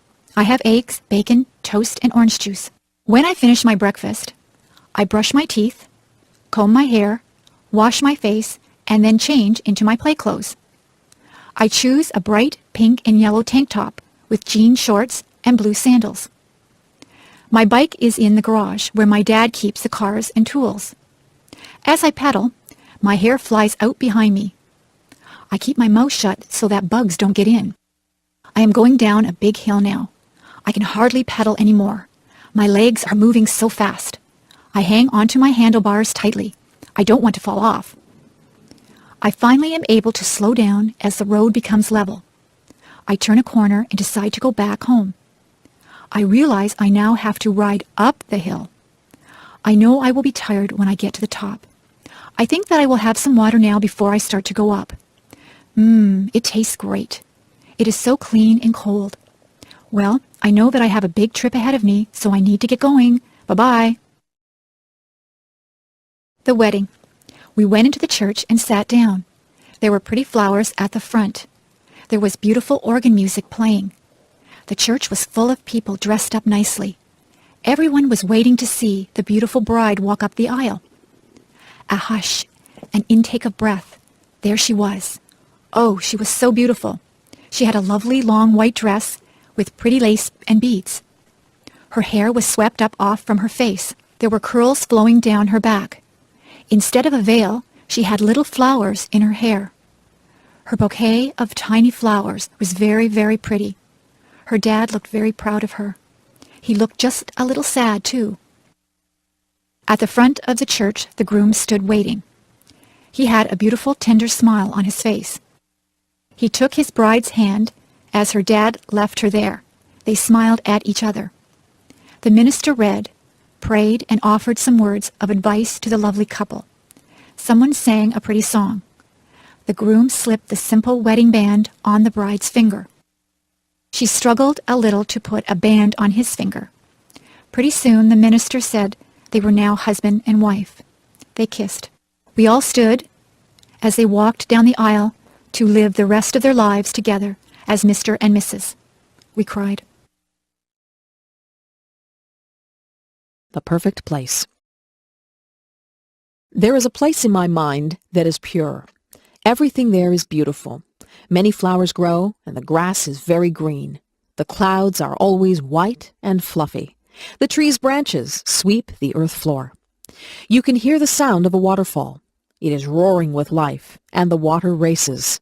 A bird calls in the distance, and as you listen, the sound gets closer. A flapping quite near makes me turn and look. A great, magnificent eagle flies over my head. The strength I see in his powerful wings amazes me. I am never thirsty or hungry. I live off the beauty that surrounds me in this perfect place. I walk on trails that lead me to breathtaking places. The beach is my favorite spot to end up. The sand between my toes is soft and cool. I love to lie down on the sand. I watch the sun go down. Sometimes the sun is a brilliant orange. The world seems like it is on fire. Waves lull me to sleep. The seagulls wake me up. In this perfect place I have learned so much. The animals and their homes are so precious. I have learned to respect the animals. They were here first. The sounds, smells, and sights are too perfect and full of life. There is no war here, no anger or stress. I don't have to worry about pollution or destruction. My perfect world exists only in my head. Maybe if we all work hard, my fantasy can become real. Visiting the zoo. When I was a kid, I always enjoyed visiting the zoo. My family lived far away from the zoo, so we didn't go there very often. But whenever we went to the zoo, I always had a fun and interesting time. Some of the animals were very large. Of course, the elephants were huge, and they had such an unusual appearance, with their big ears and their long trunk and tusks. The giraffes were very tall, with long necks that reached high into the trees. Some of my favorite animals were big cats. The lions looked very powerful, with their big teeth and paws. The tigers were just as big and strong, with yellow and black stripes. But the bears were even larger than these cats. The polar bears, with their bright white fur, liked to swim through the water. The grizzly bears had brown fur and liked to roam around on land. The animals from Australia seemed very unusual. The kangaroos, with their strong legs and long tail, could jump great distances across the ground. The baby kangaroo could go inside its mother's pouch. Another Australian animal, the koala bear, crawled slowly in the trees where it ate leaves. The monkeys and apes were also very interesting. In many ways, they reminded me of people. Some of the monkeys were very small. They could use their arms, legs, and tail to swing through the trees. Some of the apes were very large. The gorilla was the largest of all. Sometimes a big gorilla would stand up and pound his fists on his chest. To see all the animals at the zoo took almost a whole day. By the end of the day, I was very tired from walking around. But I was also very happy to see all the amazing animals from places around the world. The dentist appointment. My dentist called my house the other day. He told me I needed my teeth cleaned. I set up an appointment to see him on Saturday, June the 10th. When I got to my dentist's office, I had to sit in the waiting room. There were other people ahead of me. They finally called my name. I went into his room and sat down on a big blue chair. They leaned it back. A bright light was turned on. It hurt my eyes, so I closed them. My dentist asked me to open my mouth. I did. I thought my mouth was very big, but he told me to open it even wider. Soon he began poking around to see if I had any cavities. He flossed my teeth and put fluoride around my teeth too. The fluoride tasted like bubblegum. I had to spit into a dish-like bowl. It squirted out water. My dentist kept asking me questions. I couldn't answer because there were weird tools in my mouth. When I tried answering back, he seemed to understand, though.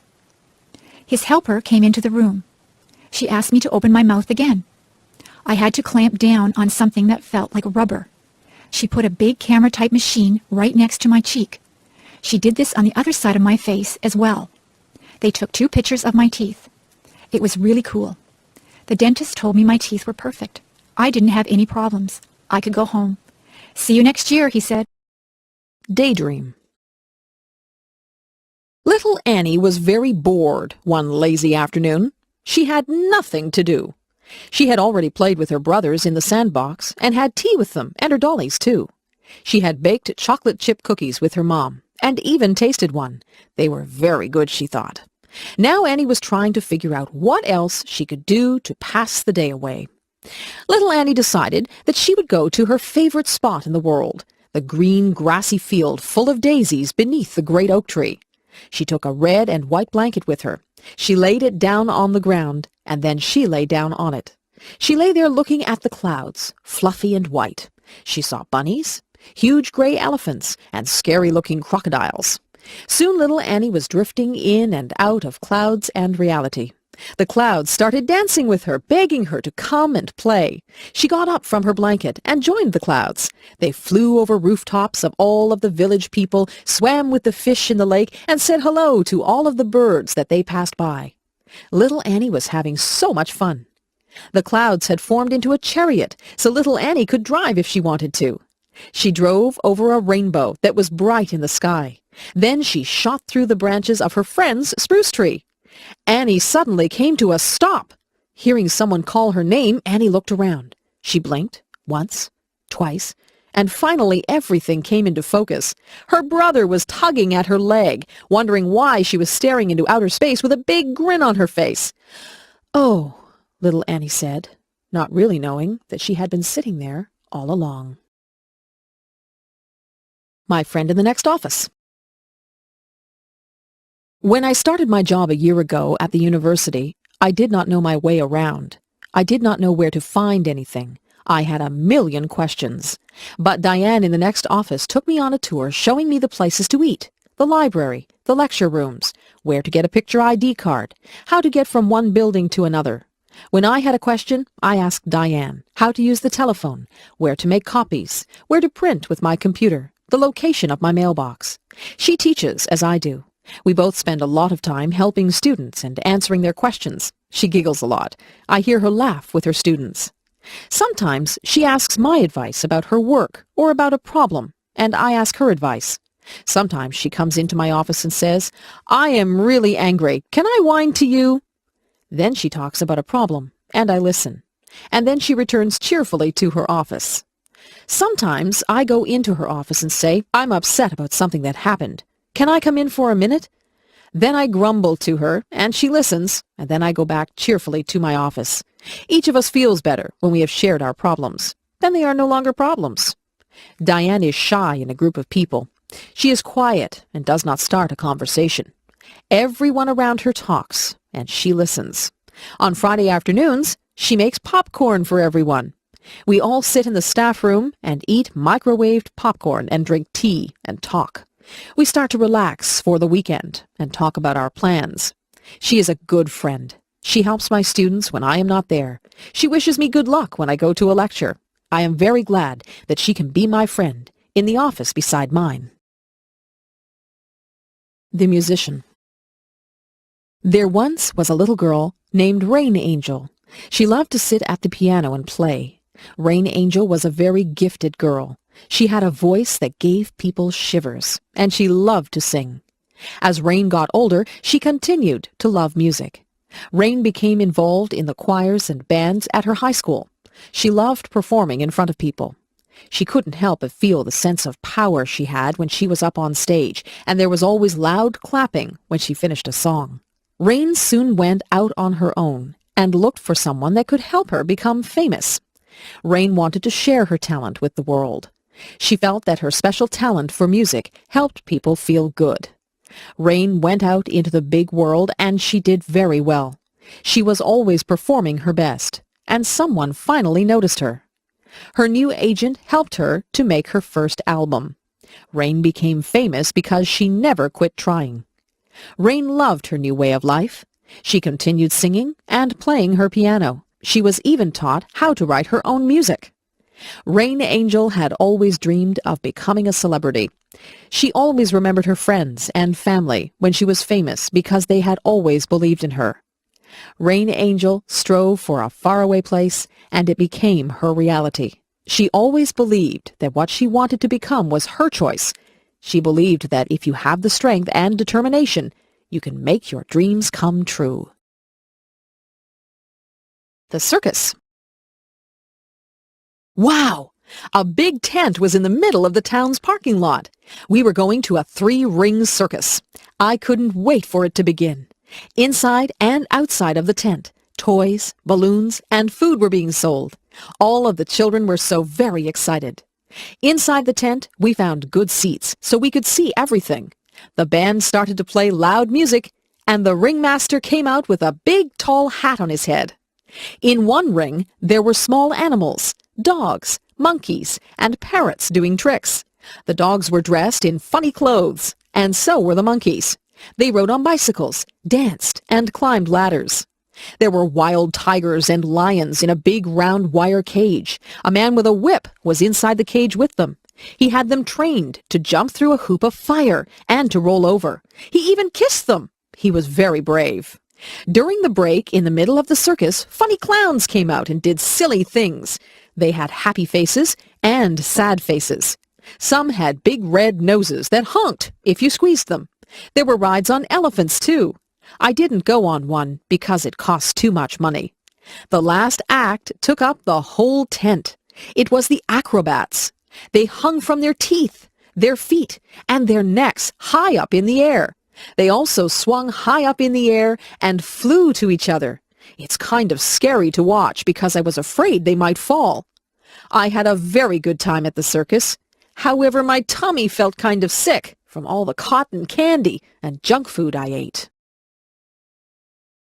Going to the grocery store. Each week, I go to the grocery store to buy food for my family.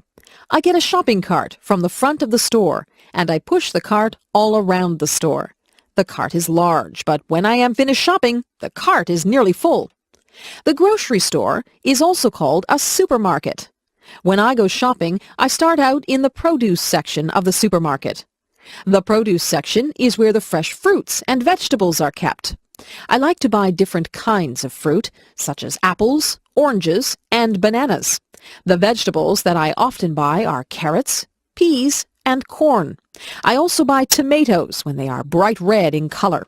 I often buy a bag of potatoes or a bag of rice. After visiting the produce section, I go to the meat section. Here I buy poultry, such as chicken and turkey. I often buy seafood, especially fish. I also buy beef, and sometimes pork or lamb. I also visit the dairy section, where I can buy milk and cheese. Sometimes I also buy ice cream or yogurt. When I have finished in the meat and dairy sections, I then move to the bakery section. This is where loaves of bread are baked and sold. There are many different kinds of bread in the bakery section. The bakery section also sells pasta, such as macaroni and spaghetti. And of course you can buy pies, cakes, and cookies in the bakery section. These foods are very sweet and tasty. I also pick up a few other things at the supermarket, such as soap, toothpaste, and cleaning supplies. But sometimes I forget to buy something that I plan to get. Maybe I should make a list of the things I need to buy. A day at the beach.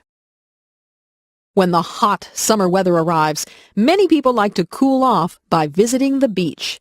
Often there is a cool breeze that comes off the water. And of course the water itself is cool and refreshing. One of the favorite activities at the beach is building sandcastles.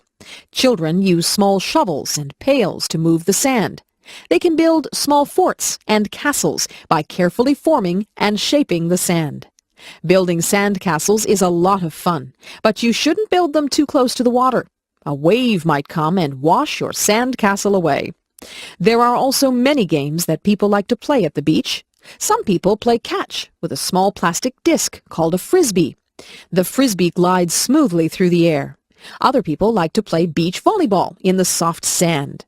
Some people prefer just to relax on the beach. They like to lie down on a blanket and feel the warm sunshine. I like to sit on the beach with an ice cream cone, but you have to eat it quickly before it melts. Of course, the main attraction of a beach is the water. Many children learn to swim at the beach and enjoy playing in the water. Some people like to swim vigorously. Other people like to relax in the water on an inflatable floating mattress. Other people just wade around in the water as a way to keep cool. When it is a windy day, some people try sports, such as surfing. Going to the beach is surely one of the best ways to spend a summer day. Making cookies. Something smells good. My friend's mom is making cookies. They are chocolate chip, my favorite. I think I'll go home and ask my mom if we can make cookies too. I run all the way home and rush through the door. I yell, "Mom, Mom!" She comes out from her bedroom, her eyes wide. "What?" she answers, a little worried. I breathlessly ask if we can please, pretty please, make cookies. She smiles and says, "I guess so." "Yes," I reply. First, Mom tells me to get out the cooking stuff. So I get out the mixer and bowl, the measuring cups and spoons, and the cookie sheets. Then she tells me to get out the recipe book. I remind her that the recipe is on the chocolate chip package. "Right," she says. Then she asks me to look at the recipe and get out the things we need, like flour, sugar, and butter. We set the oven temperature to 350 degrees Fahrenheit. Then we mix all the flour and other ingredients together. Last, we added the chocolate chips. We drop the batter by big teaspoons full onto the cookie sheets. We set the timer for 12 minutes and just sit back and enjoy the good smell. The buzzer rings. We take the cookies out. Oh, do they look good. We don't even wait for them to cool down. Both Mom and I get a big glass of cold milk and 2 big warm cookies each. Yum, yum. Want to join us? Stars in the midnight sky. Twinkle, twinkle, little star, how I wonder what you are. Up above the world so high, like a diamond in the sky. Twinkle, twinkle, little star. This is a little poem song I always say when I'm outside and I see the stars. When I see the first star of the night, I always say this one. Starlight, star bright, first star I see tonight. I wish I may, I wish I might, have the wish I wish tonight. Do you have a special thing to say about the stars? Stars are beautiful bright spots in the sky. Stars are usually seen at night when it is dark. We can't see them in the daytime because the sun is so bright, the brightest star of all. I like staying up late just to look at the stars. One time I was outside at midnight and the stars seemed to sparkle and dance. They really did look like diamonds dancing in the sky. If you watch the stars long enough, you may see a falling star or a shooting star. I have seen both. A falling star is where the star just seems to drop and it leaves a trail of what appears like stardust. A shooting star is very beautiful. It shoots across the sky, leaving a long trail of colorful stardust. Shooting stars seem to brighten up the whole sky. They usually seem quite close to Earth. Have you ever watched the stars and got the urge to reach out and touch them, or even join them in their secret dance? I wonder what it would be like to see a star up close. Would it look like the moon? Maybe one day when I am older, I will go up in a rocket ship and visit the dancing stars in the midnight sky. Music. A song comes on the radio. My lips start to move, singing along. My fingers start to snap, my feet begin to tap. The music sinks deep into my soul. I listen to the music as it fills my brain, and I remember when I used to sing. I sang in front of huge crowds. I loved it when they watched me and clapped for me when I was finished. Letting out my feelings when I was sad, mad, happy, or glad was when I would sing. I sang in the shower, I sang in the rain, I sang in church, I sang walking down the street. Music has always been a big part of my life. It seems like I was a baby when I started playing the piano. I would sit on my sister's lap while she played the piano, and I would bang on the keys. I remember sitting beside her and learning how to sing. I sang my little lungs out. As I grew, I listened to other singers on tapes, the radio, and CDs. I took those things that I had heard from different singers and made myself sound like them. Soon I could take what I had heard all my life and make it into my own sound. I have always liked singing jazz and blues. I don't listen to jazz and blues a lot, however. I listen to pop, rock, classical, and some country. As you can see, I like many types of music. I have seen musicals too, like Phantom of the Opera and Les Miserables. Those musicals were amazing. They were such bright costumes and stage sets, not to mention the wonderful songs and singing. Music has been on this earth since the beginning of time, and it touches everyone in a different way. I know it has not only touched mine, but is a big part of my very being. First date. Ring, ring. The phone is ringing. My mother answers it. Hello, she says. It is for me. When I pick up the phone, I hear a boy's voice. It is a boy I go to school with. This boy is very nice, and he is cute, too.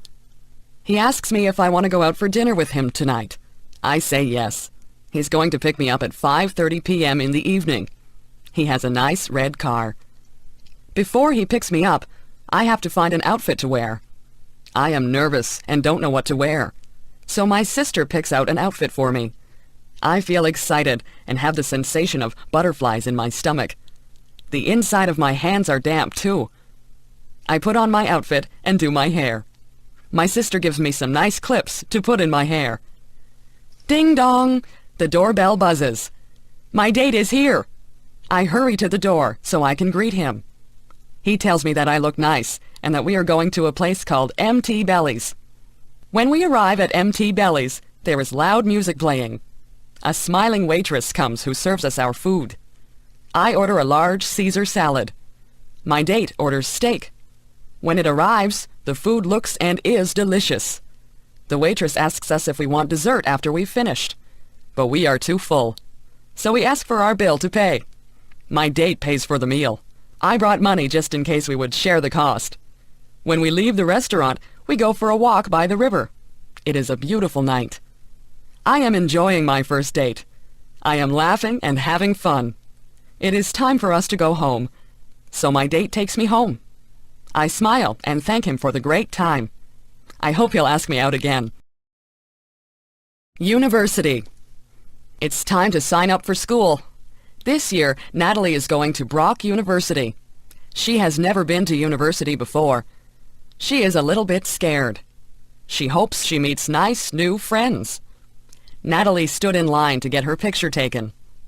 The picture was put on a card. The card was her picture ID, identification. She would use this card if she needed to buy books from the school bookstore, if she wanted to get a book from the library, or if she wanted to use the pool. After all of the signing up and money was paid, Natalie went out to lunch with her mother. "Mom, I'm kind of scared about going to school. I'm going to be the youngest kid there. I don't know how to take notes.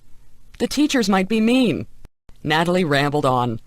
Her mom just calmed her down and said, "Take one day at a time, Natalie. Worry only about today." You're right, Mom. Thanks." Natalie was very scared on the first day of school.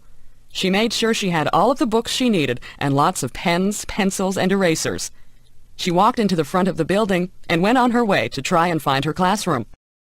Natalie got through her classes and met a lot of new people, nice people. Her classes seemed to go by really fast, and the day went by even faster. When Natalie got home, she was so excited. She told her mom that classes weren't all that scary. The students and the teachers weren't scary either.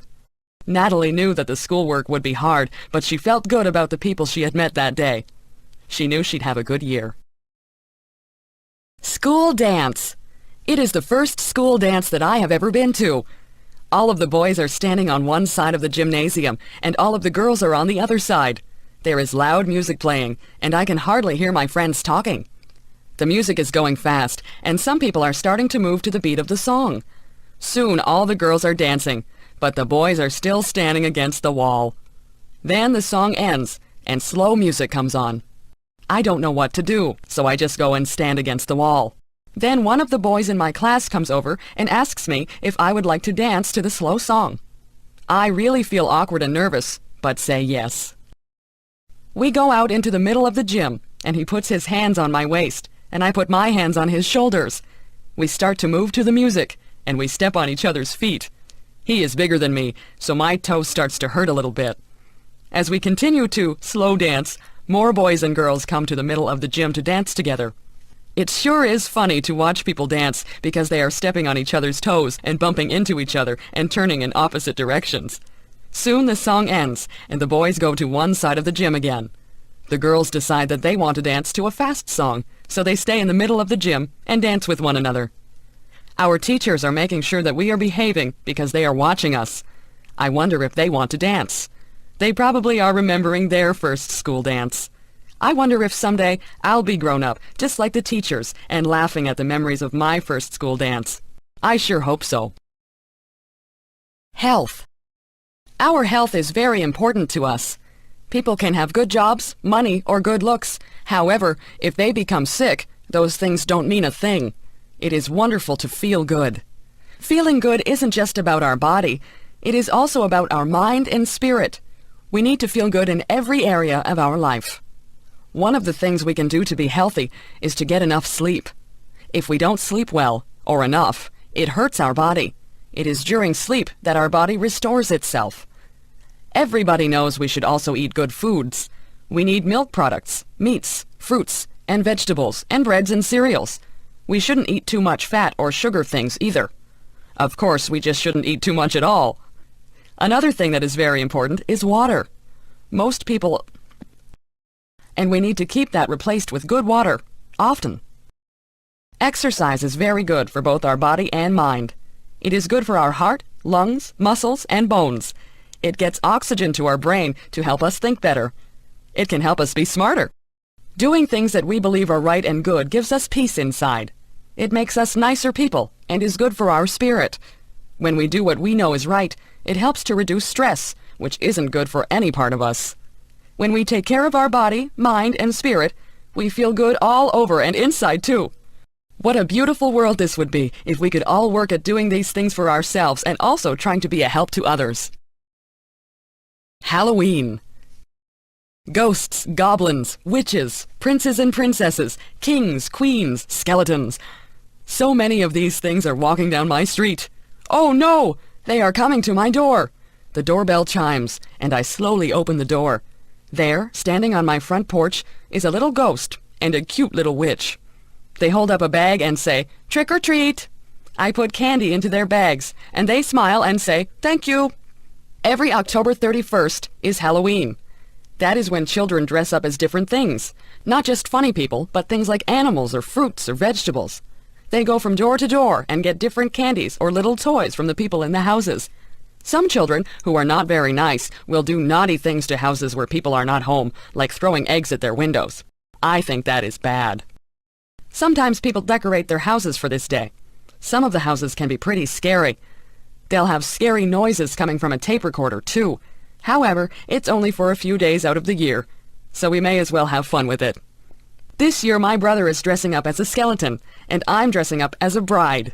I am wearing my mom's wedding dress.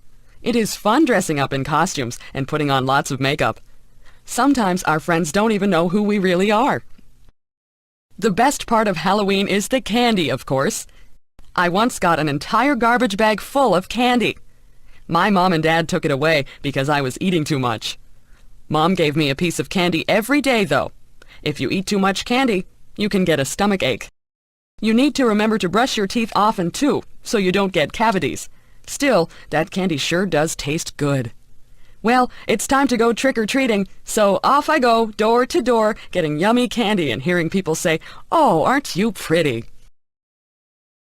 New Year's. 10, 9, 8, 7, 6, 5, 4, 3, 2, 1. Happy New Year! What is New Year's? Well, to me, a new year is when the date of the year changes. This year it is 2001, and on December 31st at midnight, it will change to 2002. I wonder who invented the changing of the years, and how it was made the way it is. It must have been someone a long time ago, since it's already 2001. When New Year's comes closer, a lot of people talk about New Year's resolutions. I don't bother making resolutions, because I never do them anyway, and the ones I do make are usually ones that will happen anyway. I guess it's just common sense. The biggest reason why I like New Year's is because of the fireworks that we have here in Canada, and many other countries too. You should see some of the fireworks that go off. There are many different colors. There's pink, blue, purple, yellow, green, red, even white, silver, and gold. Fireworks make loud bangs, squeals, siren sounds, and sometimes all at once. There are lots of different sounds, but I can't even explain what they are all like. Fireworks are best when it's very dark outside. They light up the whole sky. Sometimes they look as though they are going to fall on you. I like New Year's because it's fun in other ways, but the fireworks are the best. You can buy fireworks to use for your own fireworks show. However, you have to be careful that no one gets burned or hurt. Usually there are parties at New Year's. Some people really dress up fancy and even wear masks. They don't know who one another is until midnight when they take their masks off. As midnight comes very close, everybody begins to count down, and then everyone yells out, "Happy New Year's!" and bangs pots and pans or rings bells or honk horns. Join me in the countdown on New Year's Eve. 10, 9, 8, 7, 6, 5, 4, 3, 2, 1. Happy New Year! More music. I like music. I have always liked music. Even when I was very young, I liked music. I like to listen to it and to make it. When I was a little girl, listening to nice music would sometimes make me cry.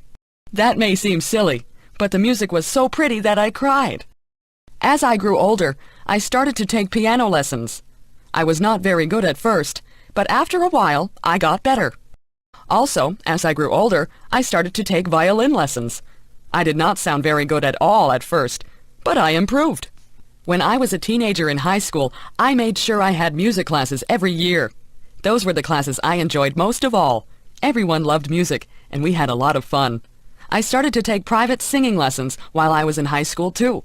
I also sang in the choir, played in a band, and acted in plays in high school. The plays were all musicals, so I got to sing and dance and enjoy music that way also. It was so much fun pretending to be other people. When I finished high school, I went to university to learn how to be a music teacher. That was a lot of fun because every day I was with other people who loved music as much as I do. Mostly, I played the piano, but I also learned how to play the drums, a saxophone, a trombone, a French horn, a clarinet, a flute, which I really was not very good at, and a viola. I took more singing lessons, too. We did not have plays to sing and act in, but I sang in the university choir. Some years, I played the piano for other students who were learning other instruments. One year, I played duets with another girl who was also there to play piano. She and I made sure we played fast, funny songs, so we really enjoyed ourselves doing it. Now, I am a music teacher. I do not have a lot of students, Not as many as I used to have anyway. I still find it very rewarding. I like to see people who start off not knowing very much, if anything, and go on to be very good at creating music. I still love listening to music also. Music makes me happy when I am sad. It makes me want to dance or sing when I'm already happy. Mostly, music just makes me glad that I am me and that music is alive in me. Babies. My baby is asleep in my arms. Her soft cheek rests against my chest, while her sweet breath puffs gently on my skin. Her tiny lips are puckered a bit, her little eyelids flutter. I wonder what she dreams about as she sleeps. Does she dream? I have heard her whimper in her sleep. Sometimes she awakens with a scream. What is so scary in her little baby dreams? Once I heard her giggle as she slept. Her dreams must have been sweet that day. I have had 3 babies. The one I am holding now is my last one. My other babies are grown up more and now at school. I love their childish play and laughter. I miss their baby dimples and their baby sounds and smells. There is such joy in the birth of a new baby. We hear their first little cry, telling us all is well with their small world. We feel their newborn skin, wrinkled, soft, and slightly damp. We feel each little limb and are filled with wonder and humility. Life is good as baby takes its first food from its mother. Family gathers around, each waiting to hold and love this newest member. Each time the baby cries, its mom worries, and their bond becomes stronger. Babies have their own special smell. Some have described it as milk and innocence. It is the sweetest smell on earth, I think. It cannot be copied. Somehow, it disappears as baby grows. I love to hear my baby talk. Once in a while, I can even understand a little bit. She is so serious in her baby talk that I just have to pick her up and hug her. I love to hear her say, "Mommy." When my baby is tickled, or when the dog or her big brothers do something funny, it is so sweet to hear her baby laugh. It's such a cute little giggle.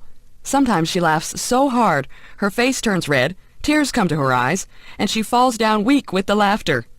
Those who watch her can't help but laugh too. I hope she always laughs so easily. The parents watch with pride and joy as baby grows and has many firsts. There is the first time baby sleeps through the night, rolls over, smiles, laughs, hugs and kisses. Then there is the first tooth, crawling, first step, and first word. With each new first, the baby becomes less a baby. These steps are a little sad to parents, too, because they know they're losing their baby.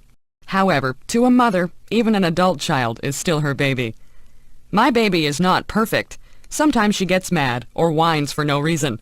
But to me, she is still beautiful. Her smiles more than make up for her tears. Her hugs wipe away when she's been bad. I intend to cherish each moment with my baby while I can. Bedtime. I am almost 9 years old and my bedtime is 8:30 p.m. I think that is so unfair. I think I am old enough to stay up until at least 9 p.m. My parents say that I have to go to bed early because I have school the next day. I can't wait until I am grown up and can stay awake as long as I want. Even though I think I should be able to go to bed later, I do like our nighttime routine. At about 8:15 p.m., my mom sends us upstairs to put on our pajamas. When we come back downstairs, we read together. Sometimes Mom will read to us, and sometimes we will read to her. If Dad is not working, he will sometimes read too. Mostly it is Mom we read with, though. When we read, Mom helps us with words we cannot read. We have to try and sound the word out, but if we are really stuck, she will help us.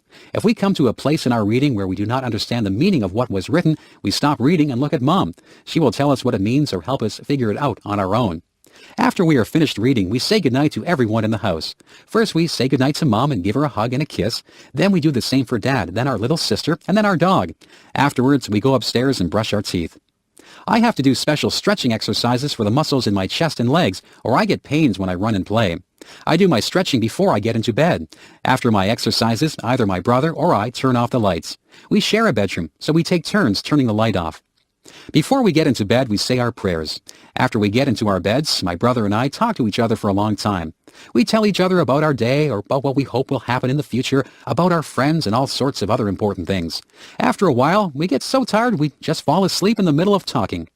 Even though we go to bed at 8:30 p.m., we talk so long we don't go to sleep until about 10 o'clock p.m.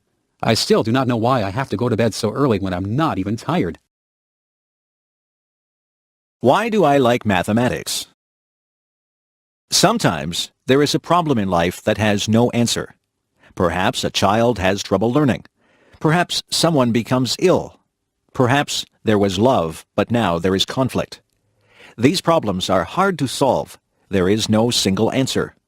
Many people have opinions on what is the best answer. But in mathematics, there is an answer, a single answer that is right. There is no doubt. There is no argument. This answer is right. If we ask, what is 5 plus 7? The answer is 12. If we ask, how do you raise a child? The answer would depend on the child and the parents. Sometimes there is more than one way to reach an answer. Imagine we want to find the area of a triangle. The triangle has a right angle. The two sides surrounding the right angle are 20 millimeters and 30 millimeters. The formula for the area of a triangle is 1/2 of base height. We could consider the 20 millimeter side as the base and 30 millimeters as the height. We could consider the 30 millimeter side as the base and the 20 millimeter side as the height. Both ways would produce the same answer. The area is 300 square millimeters. Alternatively, we could consider the base as the third side of the triangle, and then we would have to draw a height and measure it. The height would be neither 20 nor 30. But still, we would end up with the same answer. In math, the answer does not change. Another reason I like math is the way it brings order. There can be a whole set of numbers or a whole set of measurements that mean nothing until mathematics organizes them into a pattern. An average number can be found. Graphs can be drawn. The spread of the numbers and probabilities of a certain number happening can be calculated. This is like having a whole lot of dirty dishes after supper. Applying math is like washing and sorting the dishes and putting them back into the cupboard. Math is a powerful tool. Math should be our friend, and we will find more ways to use it to better our lives. My sister's visit to Canada. My sister had never been to Canada, but came for a visit last April. I picked her up at the airport in Toronto and drove her through the traffic and multi-lane highways, past the grapevines and peach trees to Niagara Falls, where I live. She was very tired from the flight and soon slept. The first day, we walked to see the falls. The spray from the falls drifts high into the air and across the people standing to watch. There are people from all over the world watching the water and using their cameras. Because it was April, there was still ice beside the water, huge chunks of ice that looked like white rocks. In the river, there were floating pieces of ice moving downstream. The next day, we went to the town where the Niagara River joins Lake Ontario. The weather was warm. We walked a long way, and our feet were hot, so we went down to the edge of the water to put our feet in. One toe in was enough. The water was so cold it made our feet ache. A piece of ice drifted beside our feet. I put one foot in for a second, then out, as the pain of the cold went right through me. My sister could not understand how it could be so warm, but there was still ice. Another day, we went to see my daughter. She is living on a farm, an hour's drive away. We walked through her trees. The buds were starting to turn into leaves. We stopped and looked at the spring wildflowers. We climbed across a creek by walking over a fallen tree. We saw the footprints of raccoons by the water. There was fresh air and sunshine and blue sky. On the way home, we stopped for hamburgers and fries at a drive-through restaurant. She had never been to a drive-through restaurant before. Then we went to a donut shop. There are no donut shops where she lives. There was a choice of 20 different types of donuts, some round, some with holes, some with frosting, some with jam inside. Each was different. The days passed quickly, and soon it was time to take her back to the airport. Some of the trees now had leaves. Some of the tulips were now blooming. It was hard to say goodbye to my sister. I hope we can visit again soon. A summer Sunday. Today the sun was warm. The sky was blue with a few white clouds. It was a good day to pick strawberries. It was a good day to go to the beach. I drove to a pick-your-own farm where people can pick their own fruit and buy it. There the fruit is very fresh and delicious. The owner of the farm gave everyone a row to pick their strawberries. Everyone was wearing sun hats. I knelt down on the straw between the rows and picked the big, juicy red berries. I tasted one.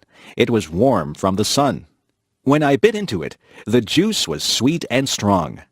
When 3 big pails were full, I went to pay for them and picked up some recipes for some strawberry desserts. I packed 2 of the pails in a cooler with some ice, and the other one we would eat at the beach. I met my daughter at the beach.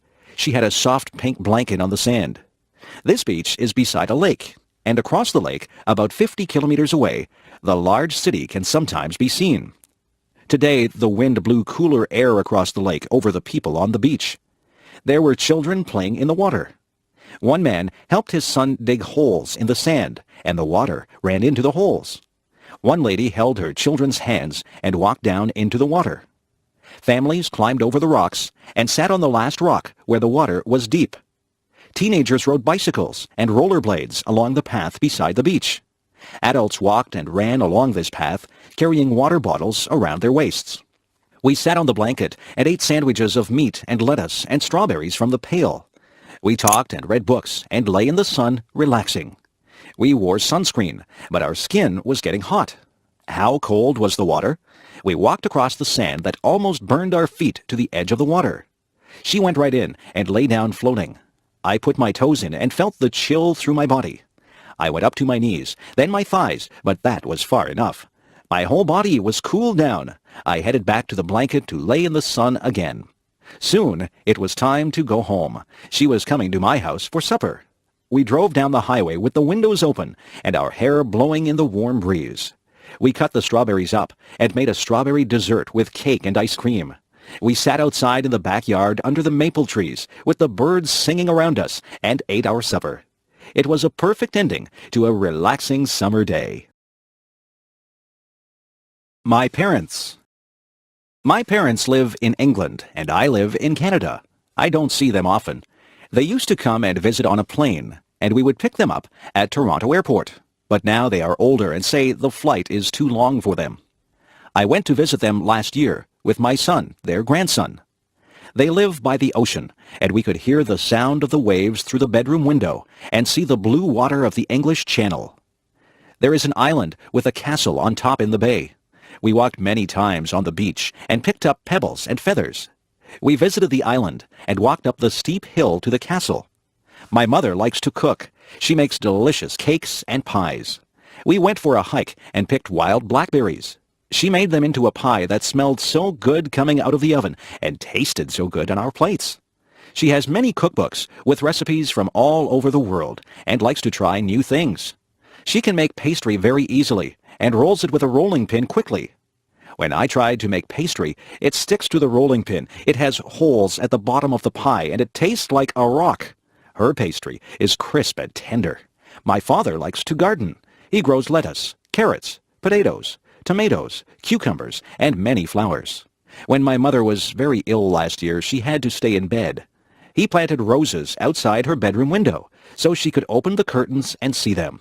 Their house has a small room with windows all around, and they plant seeds there in winter in small pots. The warmth from the sun makes the seeds grow, and in spring they are a good size to be planted outside. In the house beside them and in the house in front of them, there are older ladies whose husbands have died. These ladies do not drive, so my father takes my mother and the 2 ladies to the town for shopping every week. He helps one find her groceries because she cannot see well. He helps her take tapes of books from the library so she can listen to books instead of reading them because of her eyes. He helps them cut their grass and fix anything that is broken in the house. I am very proud of my parents. They are over 80 years old and often hurt when they move around, but still, they help other people and they help each other. They have been married for over 50 years, but still my father loves my mother enough to plant roses for her to cheer her up when she was ill. The planets of our solar system. The planet on which we live is called the Earth. Our planet is constantly moving around the sun, and each year the Earth travels all the way around the sun. But there are many other planets that also travel around the sun. Together with the sun, the planets, and various other bodies, the Earth is part of our solar system. The planet that is closest to the Sun is Mercury.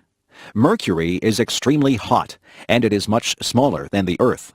The second planet from the Sun is Venus. Venus is about the same size as the Earth. Venus is also very hot. The Earth is the third planet from the Sun. The Earth is unusual among the planets because it has such a large moon. The Earth is bigger than the Moon, but the Moon is still quite large. It takes about 1 month for the Moon to travel around the Earth. The fourth planet from the Sun is Mars. Mars is known for its red color. Mars is smaller and colder than the Earth. Mars has 2 very small moons. After the planet Mars, there are many small bodies called the asteroids. These rocky objects are much smaller than the planets. The first 4 planets are all made of rock and metal. The remaining planets, however, are mostly made of frozen gases. The 5th planet is called Jupiter. Jupiter is the largest planet. It has many moons that travel around it, and it also has a large red spot. The 6th planet is called Saturn.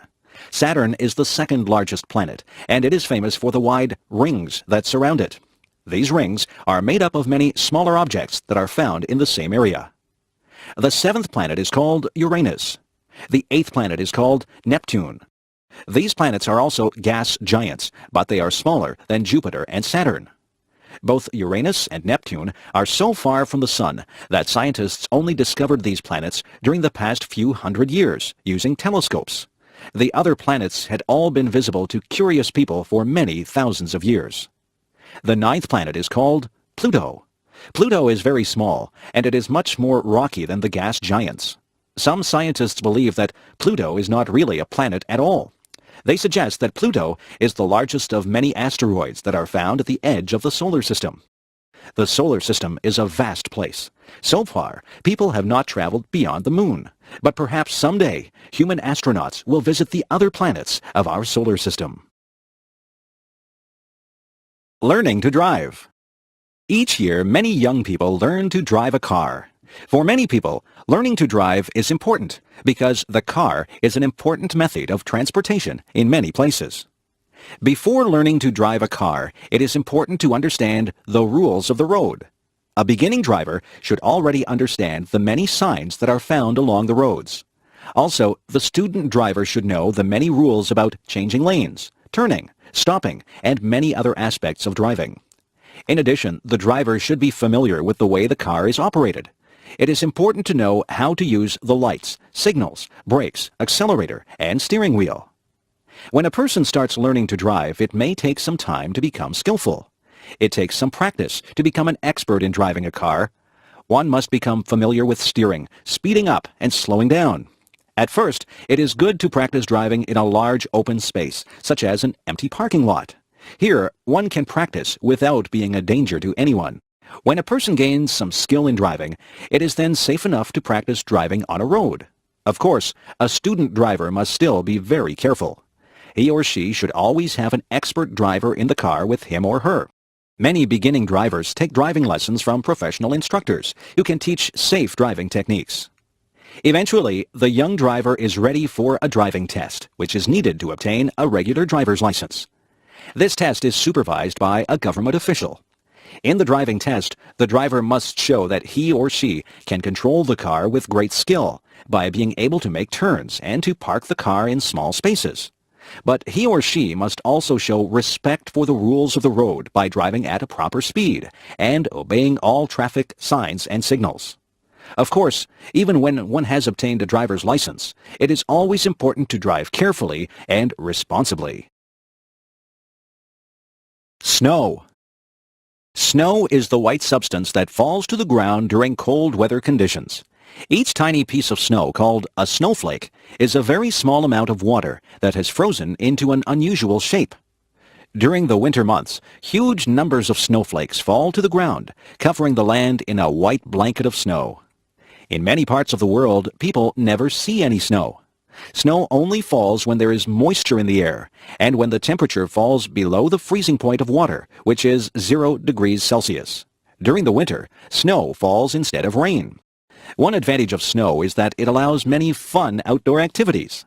Children like to play in the snow. For example, they may make a snowman by rolling snow into a large ball and then placing these balls of snow on top of each other in the shape of a person.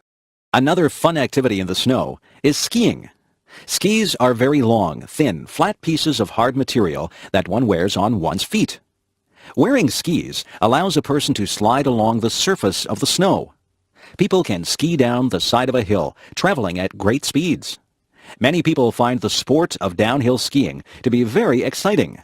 Some people like to ski along flat ground, often traveling great distances. This sport, called cross-country skiing, is an excellent way to develop physical fitness. Of course, snow also causes some problems. Snow can make driving dangerous because falling snow makes roads slippery, and on a windy day, blowing snow can make it difficult to see very far. It can also be a lot of work to remove snow from the roads and sidewalks. Snow is a heavy substance, and it must be cleared away using a shovel or a large machine. Many people love the beauty of the land when it is covered by snow. The white covering of snow over the fields and trees can give a feeling of peace and calm. If you have never seen snow before, you should someday experience this strange and wonderful substance. Christmas. In most Western countries, Christmas is the biggest holiday of the year. People gather with their families to celebrate this day, which occurs on December 25th each year. The holiday of Christmas celebrates the birth of Jesus Christ. In the Christian religion, Jesus Christ is recognized as the Son of God. During the Christmas season, many people celebrate the events of the birth of Jesus Christ. For example, they recall the 3 wise men who visited Jesus Christ shortly after his birth. Also, they recall that Jesus Christ was born in a manger, a place where horses are kept, because his parents could not find a place to stay. In Western countries, Christmas is also celebrated by many people who are not religious. People view Christmas as a time for being together with one's relatives. Children, parents, and grandparents gather to exchange presents and to eat special foods. The tradition of giving gifts at Christmas is unusual in one way. When children go to bed on the evening before Christmas, they hang large socks called stockings in their house. When they wake up on Christmas morning, the stockings have been filled with toys and candy. According to tradition, the presents have been given by a fat man who wears a white beard and a red suit. This man, called Santa Claus, flies around the world in a sled that is pulled by reindeer. He stops at each house and flies down the chimney to deliver his presents. In the weeks before Christmas, children are usually very well behaved. Their parents tell them that Santa Claus will only give presents to children who are good. Another Christmas tradition is the Christmas tree. People put a small tree inside their house and decorate it with various pretty objects. Nowadays, most people use an artificial tree instead of a real tree. The tradition of the Christmas tree is actually older than Christmas itself. The people of Europe celebrated the beginning of the winter season in this way even before Christianity reached Europe. Christmas is certainly one of the most important and most enjoyed holidays in Western countries. Thanksgiving. An important holiday in North America is held during the fall or autumn season of the year. This holiday is called Thanksgiving. At this time of year, people join with their relatives to reflect upon their good fortune. Thanksgiving is a holiday that has a long history in North America. It was first celebrated when English settlers arrived in the eastern part of what is now the United States during the 17th century. When they survived the first hard year, they celebrated and gave thanks to God. They invited some of the native people to their Thanksgiving celebration because the native people had helped them to survive during the hard winter. The tradition of celebrating Thanksgiving continued and spread throughout North America. Each fall, during the time of the autumn harvest, people celebrated Thanksgiving. They gave thanks for the food of the harvest and for all the good things in their lives. Today, the tradition of Thanksgiving celebration continues. Families gather to eat a large bird called a turkey. They also eat pumpkin pie. This is a sweet dessert that is made from a large orange vegetable that grows on the ground. In the United States, Thanksgiving is celebrated on the 4th Thursday of November. But the following day, Friday, is also a holiday, and then comes the weekend. In Canada, Thanksgiving is celebrated on the second Monday of October. The reason for the earlier celebration in Canada is that the weather is colder than in the United States. This means that the harvest happens earlier in Canada, so Thanksgiving is held at an earlier date. But in both countries, Thanksgiving is a very pleasant time of year. Halloween. The holiday called Halloween is celebrated on October 31st of each year. Halloween is not an official holiday. Everyone goes to work or to school on Halloween, just as on any other day. But Halloween is still one of the holidays that children like the most. Why do children like Halloween so much? There are two reasons: costumes and candy. On the evening of October 31st, children dress up in strange and unusual costumes. They wear costumes that may look like a witch, a monster, or many other weird things. Putting on these scary costumes is a lot of fun for children. After the children put on their costumes, they walk from house to house during the evening. The children carry large bags with them. At each house, they stop and knock at the door. When an adult opens the door, the children shout, "Trick or treat!" The adult who opens the door pretends to be frightened and then puts pieces of candy into each child's open bag. At the end of the evening, the children have visited many houses and have collected much candy. During the next several days, they can feast upon the sweet candies that they have received. Another Halloween tradition is very unusual. In each house, a family gets a very large, round orange vegetable called a pumpkin. They cut a hole in the top of the pumpkin and empty out the flesh and seeds of the vegetable. Then they cut holes in the side of the pumpkin so that it appears to have eyes, a nose, and a mouth. When the carving is finished, the pumpkin looks almost like a person's face. When the pumpkin has been carved to look like a face, people place a light inside the pumpkin so that the vegetable seems to glow in the dark. This strange-looking face is called a jack-o'-lantern. On Halloween evening, one can see many of these jack-o'-lanterns, some of which are very beautifully carved. Halloween is truly a fun and interesting holiday, especially for children. Easter. Traditionally, Easter has been one of the most important holidays of the Christian religion. For Christians, the Easter holiday celebrates the death of Jesus Christ, who died for the benefit of all people. The exact date when Easter is celebrated is different each year, but it is always held in early spring, during March or April. There are two very important days that make up the Easter holiday, which occurs during the spring season. The first of these days is called Good Friday. Christians recognize Good Friday as the day when Jesus suffered and died on behalf of humanity. The second of these days is called Easter Sunday. Easter Sunday occurs 2 days after Good Friday. Christians celebrate Easter Sunday as the day when Jesus rose from the dead and went to heaven. For Christians, Easter is the most solemn holiday of the year. Many people attend church services on Good Friday and on Easter Sunday. Easter is also a time for celebration. Some Easter traditions come from old springtime festivals that existed even before Christianity. One of the traditions associated with Easter is the painting of Easter eggs. People take chickens' eggs, make them hollow, and then paint them with beautiful colors. Some people paint very beautiful and complex designs on the Easter eggs. Another Easter tradition is the Easter Bunny. According to tradition, the Easter Bunny is a magical rabbit that visits the homes of children on the night before Easter Sunday. The Easter Bunny hides chocolate candies shaped like eggs throughout the child's house. On the morning of Easter Sunday, the children must search throughout the house to find these many hidden treats. The Easter holiday is an important time, both as a religious holiday and as a celebration of springtime. My friends. 2 of my best friends are named John and Jane. John and Jane are related to each other. In fact, they are brother and sister. Not only are they brother and sister, but they are also twins. Their mother gave birth to them only a few minutes apart. I first met John and Jane when we were only 5 years old.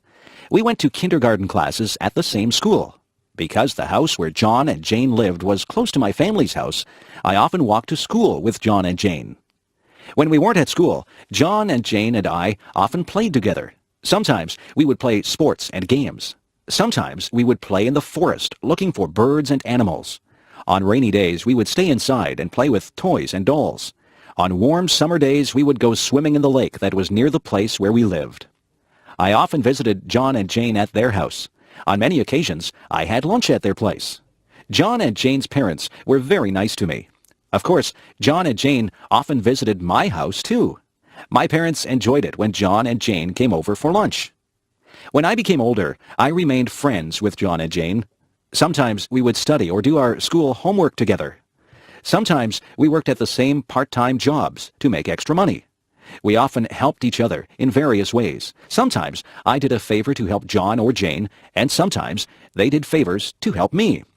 Eventually, when we grew up, I moved to a different town. Both John and Jane also moved to different places, but I am still good friends with John and Jane. 2 years ago, I went to Jane's wedding, and last year, I went to John's wedding. I think I will probably always be friends with John and Jane. Having friends is very nice. I am very lucky to have had good friends such as John and Jane. Hobbies. Hobbies are activities that people do in their spare time for the sake of enjoyment. A hobby usually involves work of some kind, but the work is fun for the person who does it. Some people enjoy their hobbies very much and like to spend much time on those hobbies. There are many different hobbies that people enjoy. One of the most popular hobbies is gardening. Many people enjoy growing beautiful flowers or tasty vegetables in a garden near their house or apartment. People who have a garden enjoy seeing the results of their work when flowers show their bright, beautiful colors. But gardeners also enjoy the tasks of gardening itself. They like to work in the soil, planting and watering their flowers. Another popular hobby is photography. Some people enjoy taking pictures of the people and places around them. People who enjoy photography may sometimes buy expensive cameras that allow interesting photographs to be taken. But even people who have only a basic camera can still take beautiful pictures. For many people, car repair is a favorite hobby. Some people enjoy looking at the engine and other parts of their cars. Those people make repairs or improvements to their cars. Of course, this is a useful hobby, but many people enjoy fixing up a car simply because they enjoy working with cars. Some people collect objects as a hobby. For example, some people collect postage stamps, and some people collect coins. It can be very satisfying to find the missing parts of one's collection, especially when the stamps or coins are very rare. Of course, these are just a few of the many hobbies that people enjoy. Do you have any hobbies that you enjoy? Life in outer space? People have often wondered about whether or not there is life beyond the planet Earth. For years, the idea of intelligent life on other planets has been very popular. Many books and movies tell stories of what those forms of life might be like. Many scientists believe that very simple forms of life are likely to exist on many other planets. Under the right conditions, simple life forms might arise. Those conditions, which include moisture and warmth, might occur in many parts of the universe. Fewer scientists believe that very intelligent forms of life are likely to exist on many other planets. For intelligent life to evolve, a very long period of time is needed. During that time, the conditions on a planet must not be too harsh. Otherwise, the evolving life forms will die. The amount of water, heat, and various chemicals must be just right. If not, then complex life might never evolve. The conditions needed for intelligent life to evolve are very unlikely to occur on any one planet. However, some scientists believe that intelligent life might be common in the universe.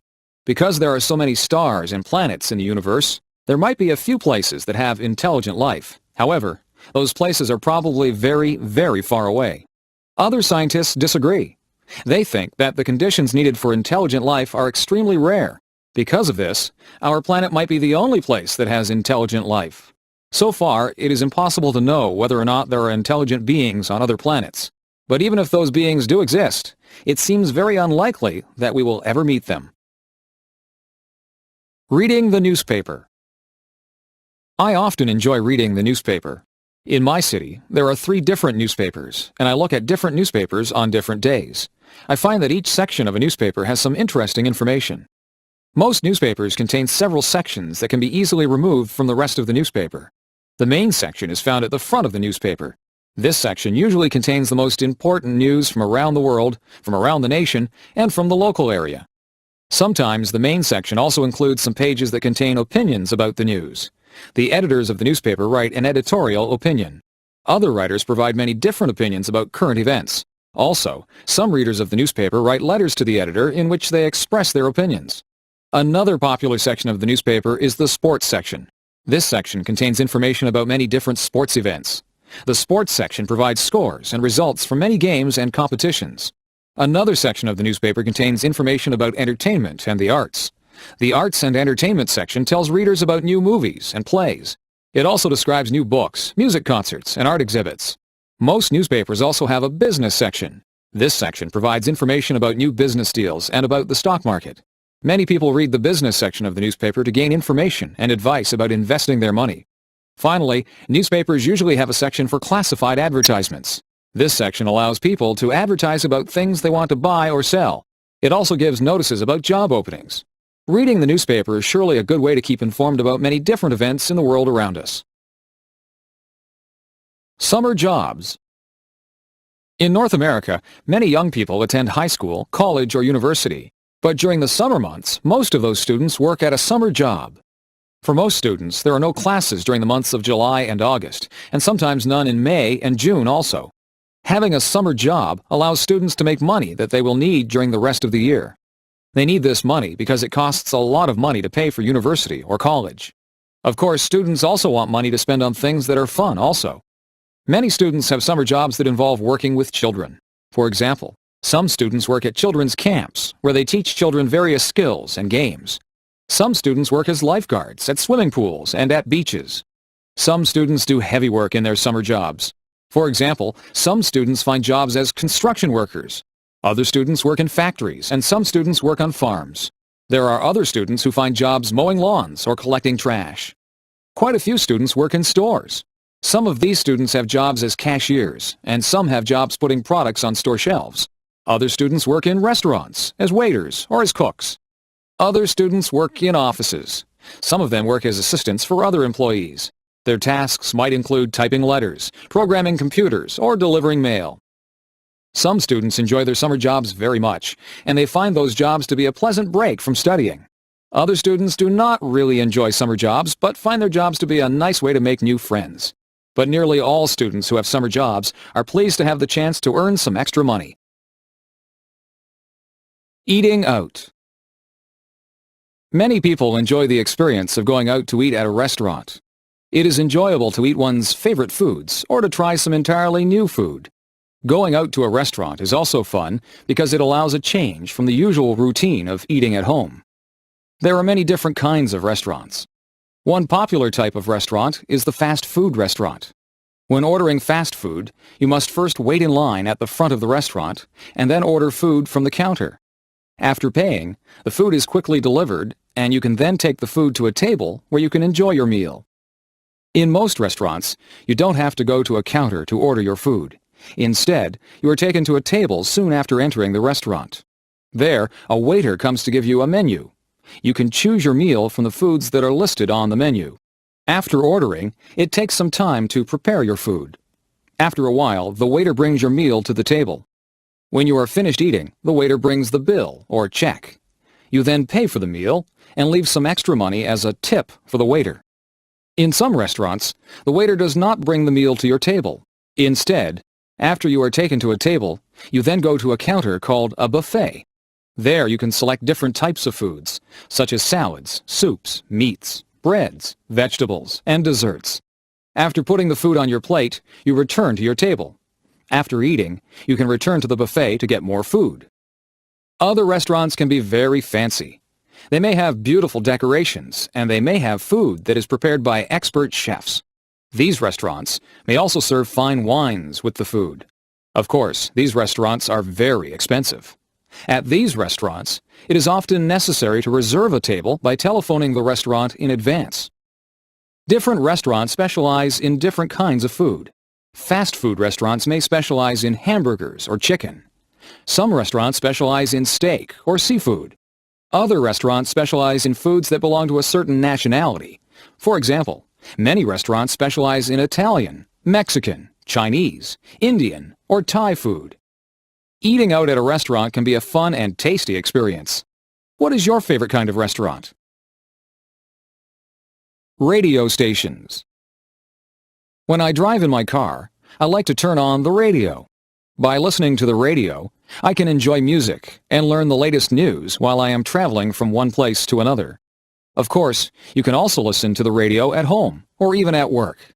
Listening to the radio is a popular activity for many people, and each city has many different radio stations. There are many different kinds of radio stations. Some radio stations provide news and information.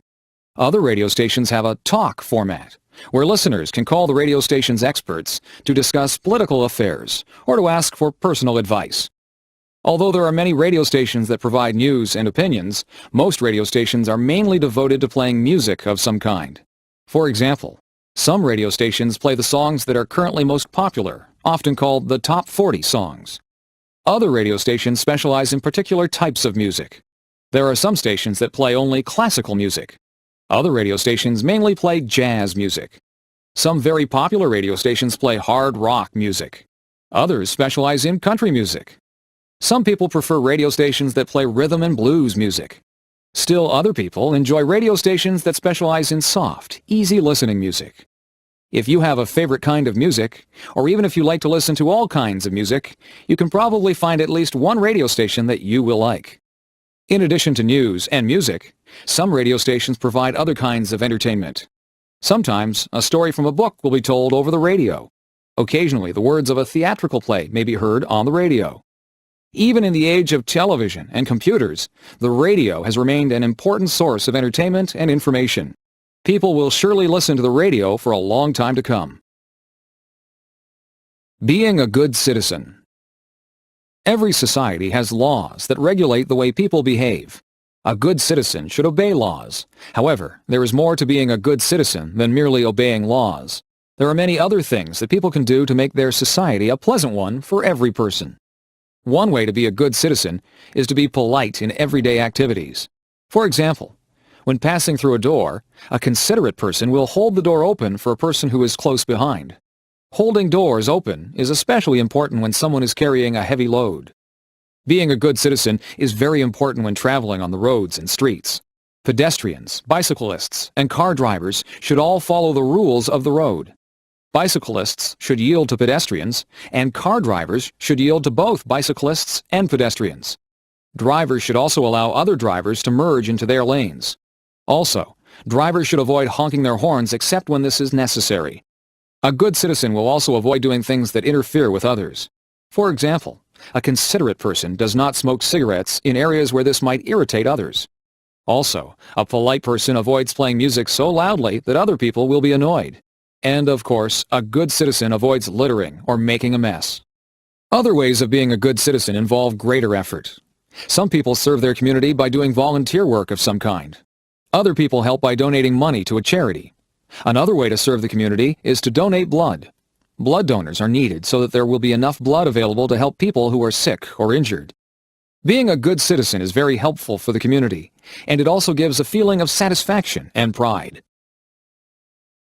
Visiting the doctor. When people feel sick, they go to a doctor. But sometimes people visit the doctor even when they are not sick. Doctors can perform a medical checkup to find out if a person is healthy. By performing this physical examination, the doctor can identify any health problems that might be developing. During a checkup, the doctor examines your eyes, ears, and throat. The doctor uses a small flashlight to examine the eyes, ears, and throat. It is important to make sure that the eyes react normally to changes in light. It is also important to make sure that the ears and throat have a normal appearance. When the doctor examines your throat, he or she will ask you to open your mouth wide and say, "Ah." The doctor uses a stethoscope to examine the patient's heartbeat. The stethoscope hangs around the doctor's neck. By using a stethoscope, a doctor can hear the patient's heartbeat very clearly. While checking the patient's heart, the doctor also listens carefully to make sure that the patient's breathing is normal. The doctor also checks the patient's blood pressure. Blood pressure is measured by placing a cuff around the arm. Air is then pumped into the cuff, and this allows blood pressure to be measured. Having very high blood pressure or very low blood pressure is not good for one's health. It is better to be in between. Another part of the examination is a test of the reflexes. The doctor tests the patient's reflexes by gently hitting his or her knee with a small hammer. If a person has normal reflexes, the leg will extend suddenly. Sometimes a doctor may give injections using a needle as an extra part of the checkup. These injections, called vaccinations, prevent the patient from developing certain illnesses. Medical checkups can help to maintain health, but people should also maintain their health by leading a healthy lifestyle. A small town. I grew up in a small town. There were only about 2,000 people who lived in the town where I grew up. When a town is very small, it is also called a village. My village was surrounded by many farms and many lakes. The house where my family lived was near the middle of the town. On the streets where we lived, most of the houses were similar in size, but many of them had different shapes and different colors. Each house was surrounded by a yard, where people grew their lawn and their garden. Often, I would walk from my house to the downtown part of the village. Downtown is the area where the stores and shops of a town are located. Because I lived in a small town, it was a short walk to the downtown area. Along the main street, there are several different kinds of stores.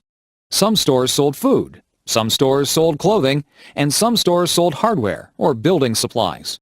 It was also a short walk to the schools in my town. When I went to elementary school, it would take about 10 minutes to walk to the school. Some of my friends lived on the same street where I lived. Sometimes we walked to school together. During the summer months, many people came from the big city to visit our village. The people liked to get away from the busy streets of the city. They enjoyed the quietness and the slow pace of village life. They also liked to spend their vacations near the lakes that were near the village. People from the city often said that people who live in villages seemed very friendly. When I grew up, I left my village and I went to work in a larger town. But sometimes I like to go back and visit the place where I grew up. Personal computers. During the 1980s and 1990s, personal computers became very widespread. The use of the computer has changed people's lifestyles in several ways. Before 1980, hardly anyone owned a computer. Only governments and large companies had computers. But throughout the 1980s and 1990s, computers became much cheaper, faster, and smaller, and they held much more memory. More and more people were able to afford to buy a computer. By the year 2000, computers had become very common. For many people, the personal computer is used mainly for performing calculations and for word processing. For example, people can calculate their finances on the computer. They can also use the computer to type their written documents, such as essays or letters. Many people enjoy playing games on their computers. Some people like to play chess or checkers on their computer. Other people prefer games that require fast reflexes and fine coordination. Computer games were very simple during the early days of the 1980s. Today's computer games show detailed images and sounds. Another very popular use of computers involves communication. Many people keep in touch with their friends and relatives by using electronic mail or email. Email allows people to send letters instantly to people far away. It is even possible to attach pictures to one's email messages. Many people also like to use their computer to gain information on the Internet. The Internet is a vast network of electronic pages where people can find information on many different topics. For example, people can read newspapers and magazines on the Internet. Personal computers have only existed for a short time. But for many people, those computers have quickly become a very useful part of everyday life. Methods of transportation. In the modern age, people often travel long distances. Sometimes people travel for reasons related to their work. Sometimes they travel as tourists. And sometimes people travel to visit relatives and friends. There are many different ways that people can travel. Some forms of transportation move people along the ground. Other methods of transportation move people across the water or through the air. Airplanes provide the fastest method of traveling. Modern jet airliners travel at about 1,000 kilometers per hour. These airplanes cruise through the skies almost 10 kilometers above the level of the sea. Jet airplanes allow people to travel great distances in a short time. For example, it is possible to fly across a great ocean, such as the Pacific or the Atlantic, in several hours. Ships were once the only way to travel across the oceans. Before airplanes, it took many weeks or months to travel around the world. Today, many people still travel by ship when crossing smaller bodies of water. Some ships, called ferries, allow people to bring their cars with them onto the ship. Some people also like to travel by ship as part of a holiday. These holiday ships, called cruise ships, stop in several interesting ports along the voyage. Trains are very popular in many places. In some places, such as Japan and France, trains travel at high speeds of about 300 kilometers per hour. These trains move people throughout the country very quickly and efficiently. Trains are also used to move people over short distances, such as the trip from one's home to one's workplace. Buses and cars are also widely used for transportation. Some people travel by bus or car for only short trips, but sometimes buses and cars are used for very long journeys. In North America, many people have driven across Canada or the United States in their cars.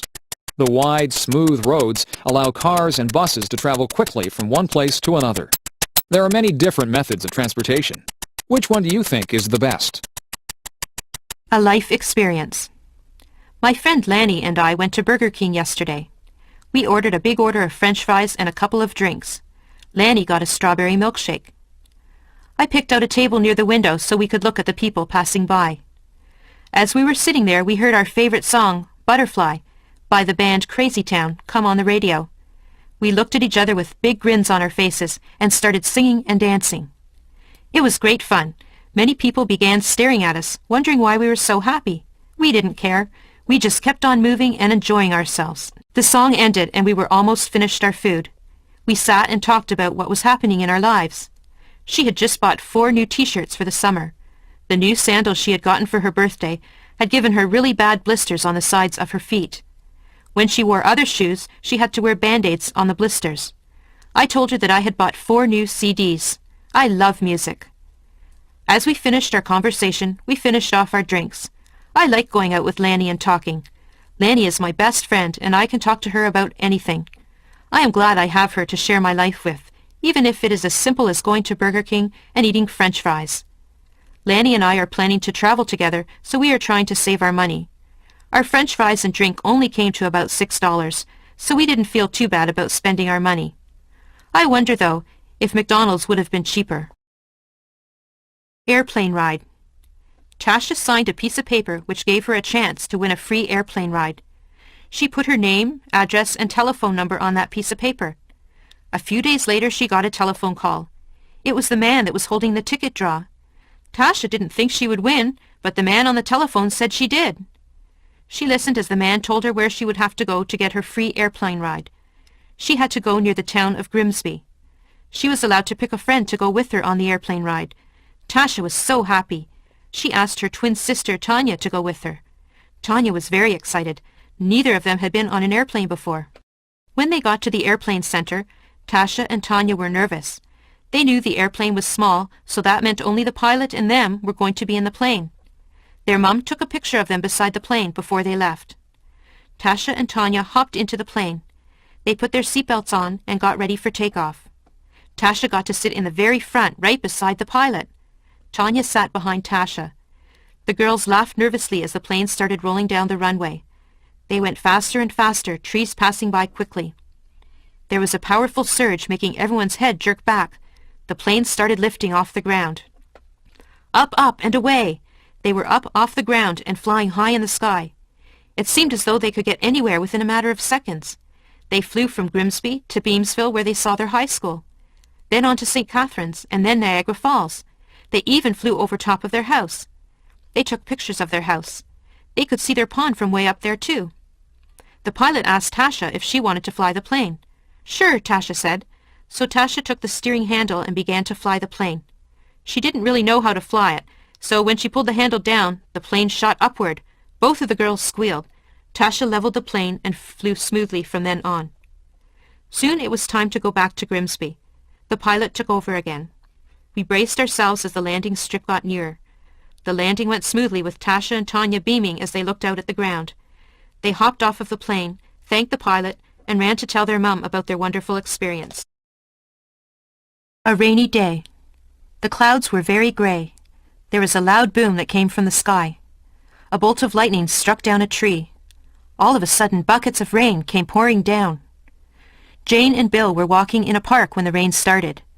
Jane wanted to take pictures of the flowers, but the rain got her camera wet. She had to put it away so that it wouldn't get ruined. Jane was going to hide under a big tree to stay dry, but Bill told her that was not a safe idea. He said that she could get hurt if the lightning hit the tree. The tree could break and fall on her, or the lightning could even hit her. The air was very chilly. Jane and Bill put on their sweaters and raincoats to keep warm. Jane took her umbrella out and put it up. They both walked under it to stay dry. The ground was really wet and muddy. Bill and Jane were very glad that they remembered to wear their boots. They ran through the puddles, getting mud and water all over the back of their pants. As they were running and having fun, they saw some ducks. There were 5 of them splashing around in a pond. The ducks were not afraid of water. They swim in the water all the time. Jane and Bill saw some big bullfrogs near the pond. The frogs jumped into the pond when they heard Jane and Bill coming. After a little while, Jane and Bill decided to go home. They got into some dry clothes. Jane started to sneeze. She had gotten a little bit too wet. Bill noticed that the rain had stopped. "Look outside, Jane," he said. Jane wrapped a blanket around her shoulders and looked outside. There was a beautiful bright rainbow across the sky. Violet, blue, green, yellow, orange, and red. The rainbow shone high in the sky. "I wonder if there's a pot of gold on the other side," Jane asked. She had once been told that leprechauns lived on the other side handing out money to those that made it to the rainbow's end. Bill didn't believe there was a pot of gold. Jane ignored Bill, though, and started off across the field to claim her big pot of money. Let's hope Jane finds her way back home safe and sound with a big pot of gold. Elementary School. I go to Gainsborough Public Elementary School. I am in grade 8. I am known as the King Queen of the school this year. I feel very grown up. I love being the oldest kid in the school. My friends and I are told that we are examples to the younger kids in the school. That means we need to be good. I remember looking up to the grade 8 kids when I was younger. I remember thinking how big and wise they seemed to be. Now that I'm in grade 8, I hope that the younger kids see me as wise. I want to be a music teacher, or maybe a nurse. My school counselor helps me plan for high school. I am nervous because I know I will not feel like the king anymore.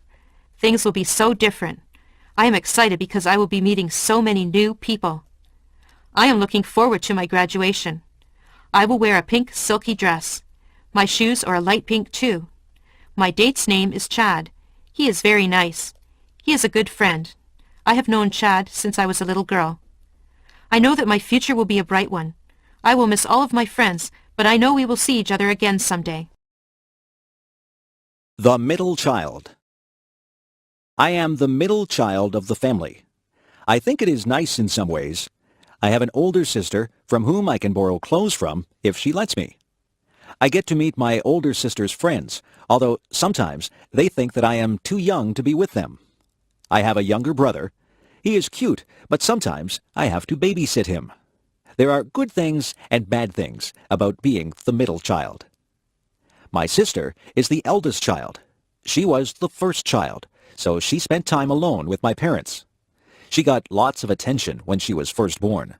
They took lots and lots of pictures of her. All her clothes and toys were brand new.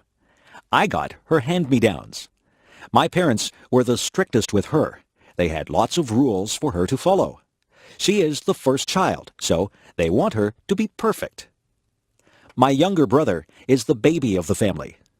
I think that we all spoil him. We let him get away with some things that he shouldn't get away with. His room is always messy, and my mother never gets mad about that. She gets upset with me if my room is messy. She tells me that I'm old enough to keep a nice, clean room. It's no good thinking about which position you would like to hold in the family. You really don't have a choice about that. I think I like being the middle child. I can relate to my older sister and my younger brother. Yes, I think the middle is probably a good place to be.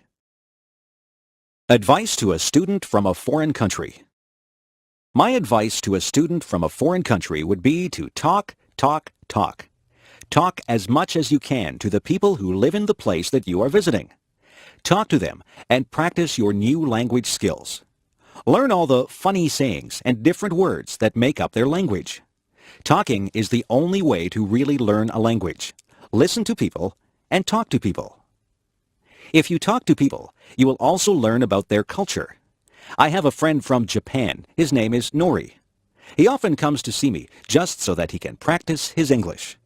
He gets confused about words that sound the same but mean different things. He was asking me about the words see and see. I explained to him that they do sound the same, but they are spelled differently, and they mean different things. Nori is learning some of our funny sayings from different people. One morning, I asked him how he was, and he said, alive and kicking.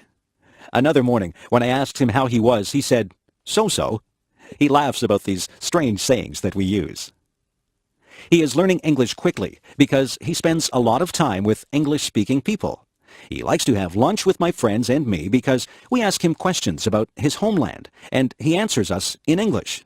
If he doesn't understand our questions, we spend time explaining what we mean to him. He says that he enjoys being here. He thinks that the people are very friendly. We enjoy speaking to him and helping him to learn English. We also enjoy learning about his country. It is enjoyable for us to meet new people and learn about new things. A ghost. One dark and gloomy night, I was sitting in my bedroom reading ghost stories. The stories were very scary. A storm was brewing outside my window. The wind began to howl, and the trees shook and bent in the wind. Lightning started to flash across the sky. I felt uneasy as I heard the low rumble of thunder. I glanced around my room. The shadows were deep and dark. The ghost stories were making my imagination play tricks on me. I thought that the shadows were moving. I looked under my bed to make sure that nothing was under there. I hid under the covers and peeked out. I was starting to hear things. A big streak of lightning flashed across the sky, and a loud clap of thunder made me jump. I was very nervous. All of a sudden, I heard a noise. It was coming from my closet. I thought that it must be a ghost. I looked out from under my covers and waited for the ghost to appear. My face was white, and I was very, very scared. Then I heard the noise again. Yes, there was definitely a rustling in my closet. I stayed very still and did not make a sound. I watched the closet and hoped that the ghost would not come flying out at me. Something started to come out of the closet. I squeezed my eyes shut. I didn't dare look at the ghost.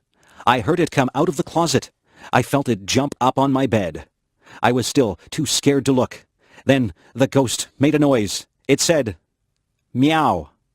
I opened my eyes and saw my kitten standing there. It was my kitten that had made the rustling noises in the closet. I laughed and felt very foolish. I have decided not to read ghost stories on dark, stormy nights. I think my imagination plays tricks on me when I read ghost stories on nights like that.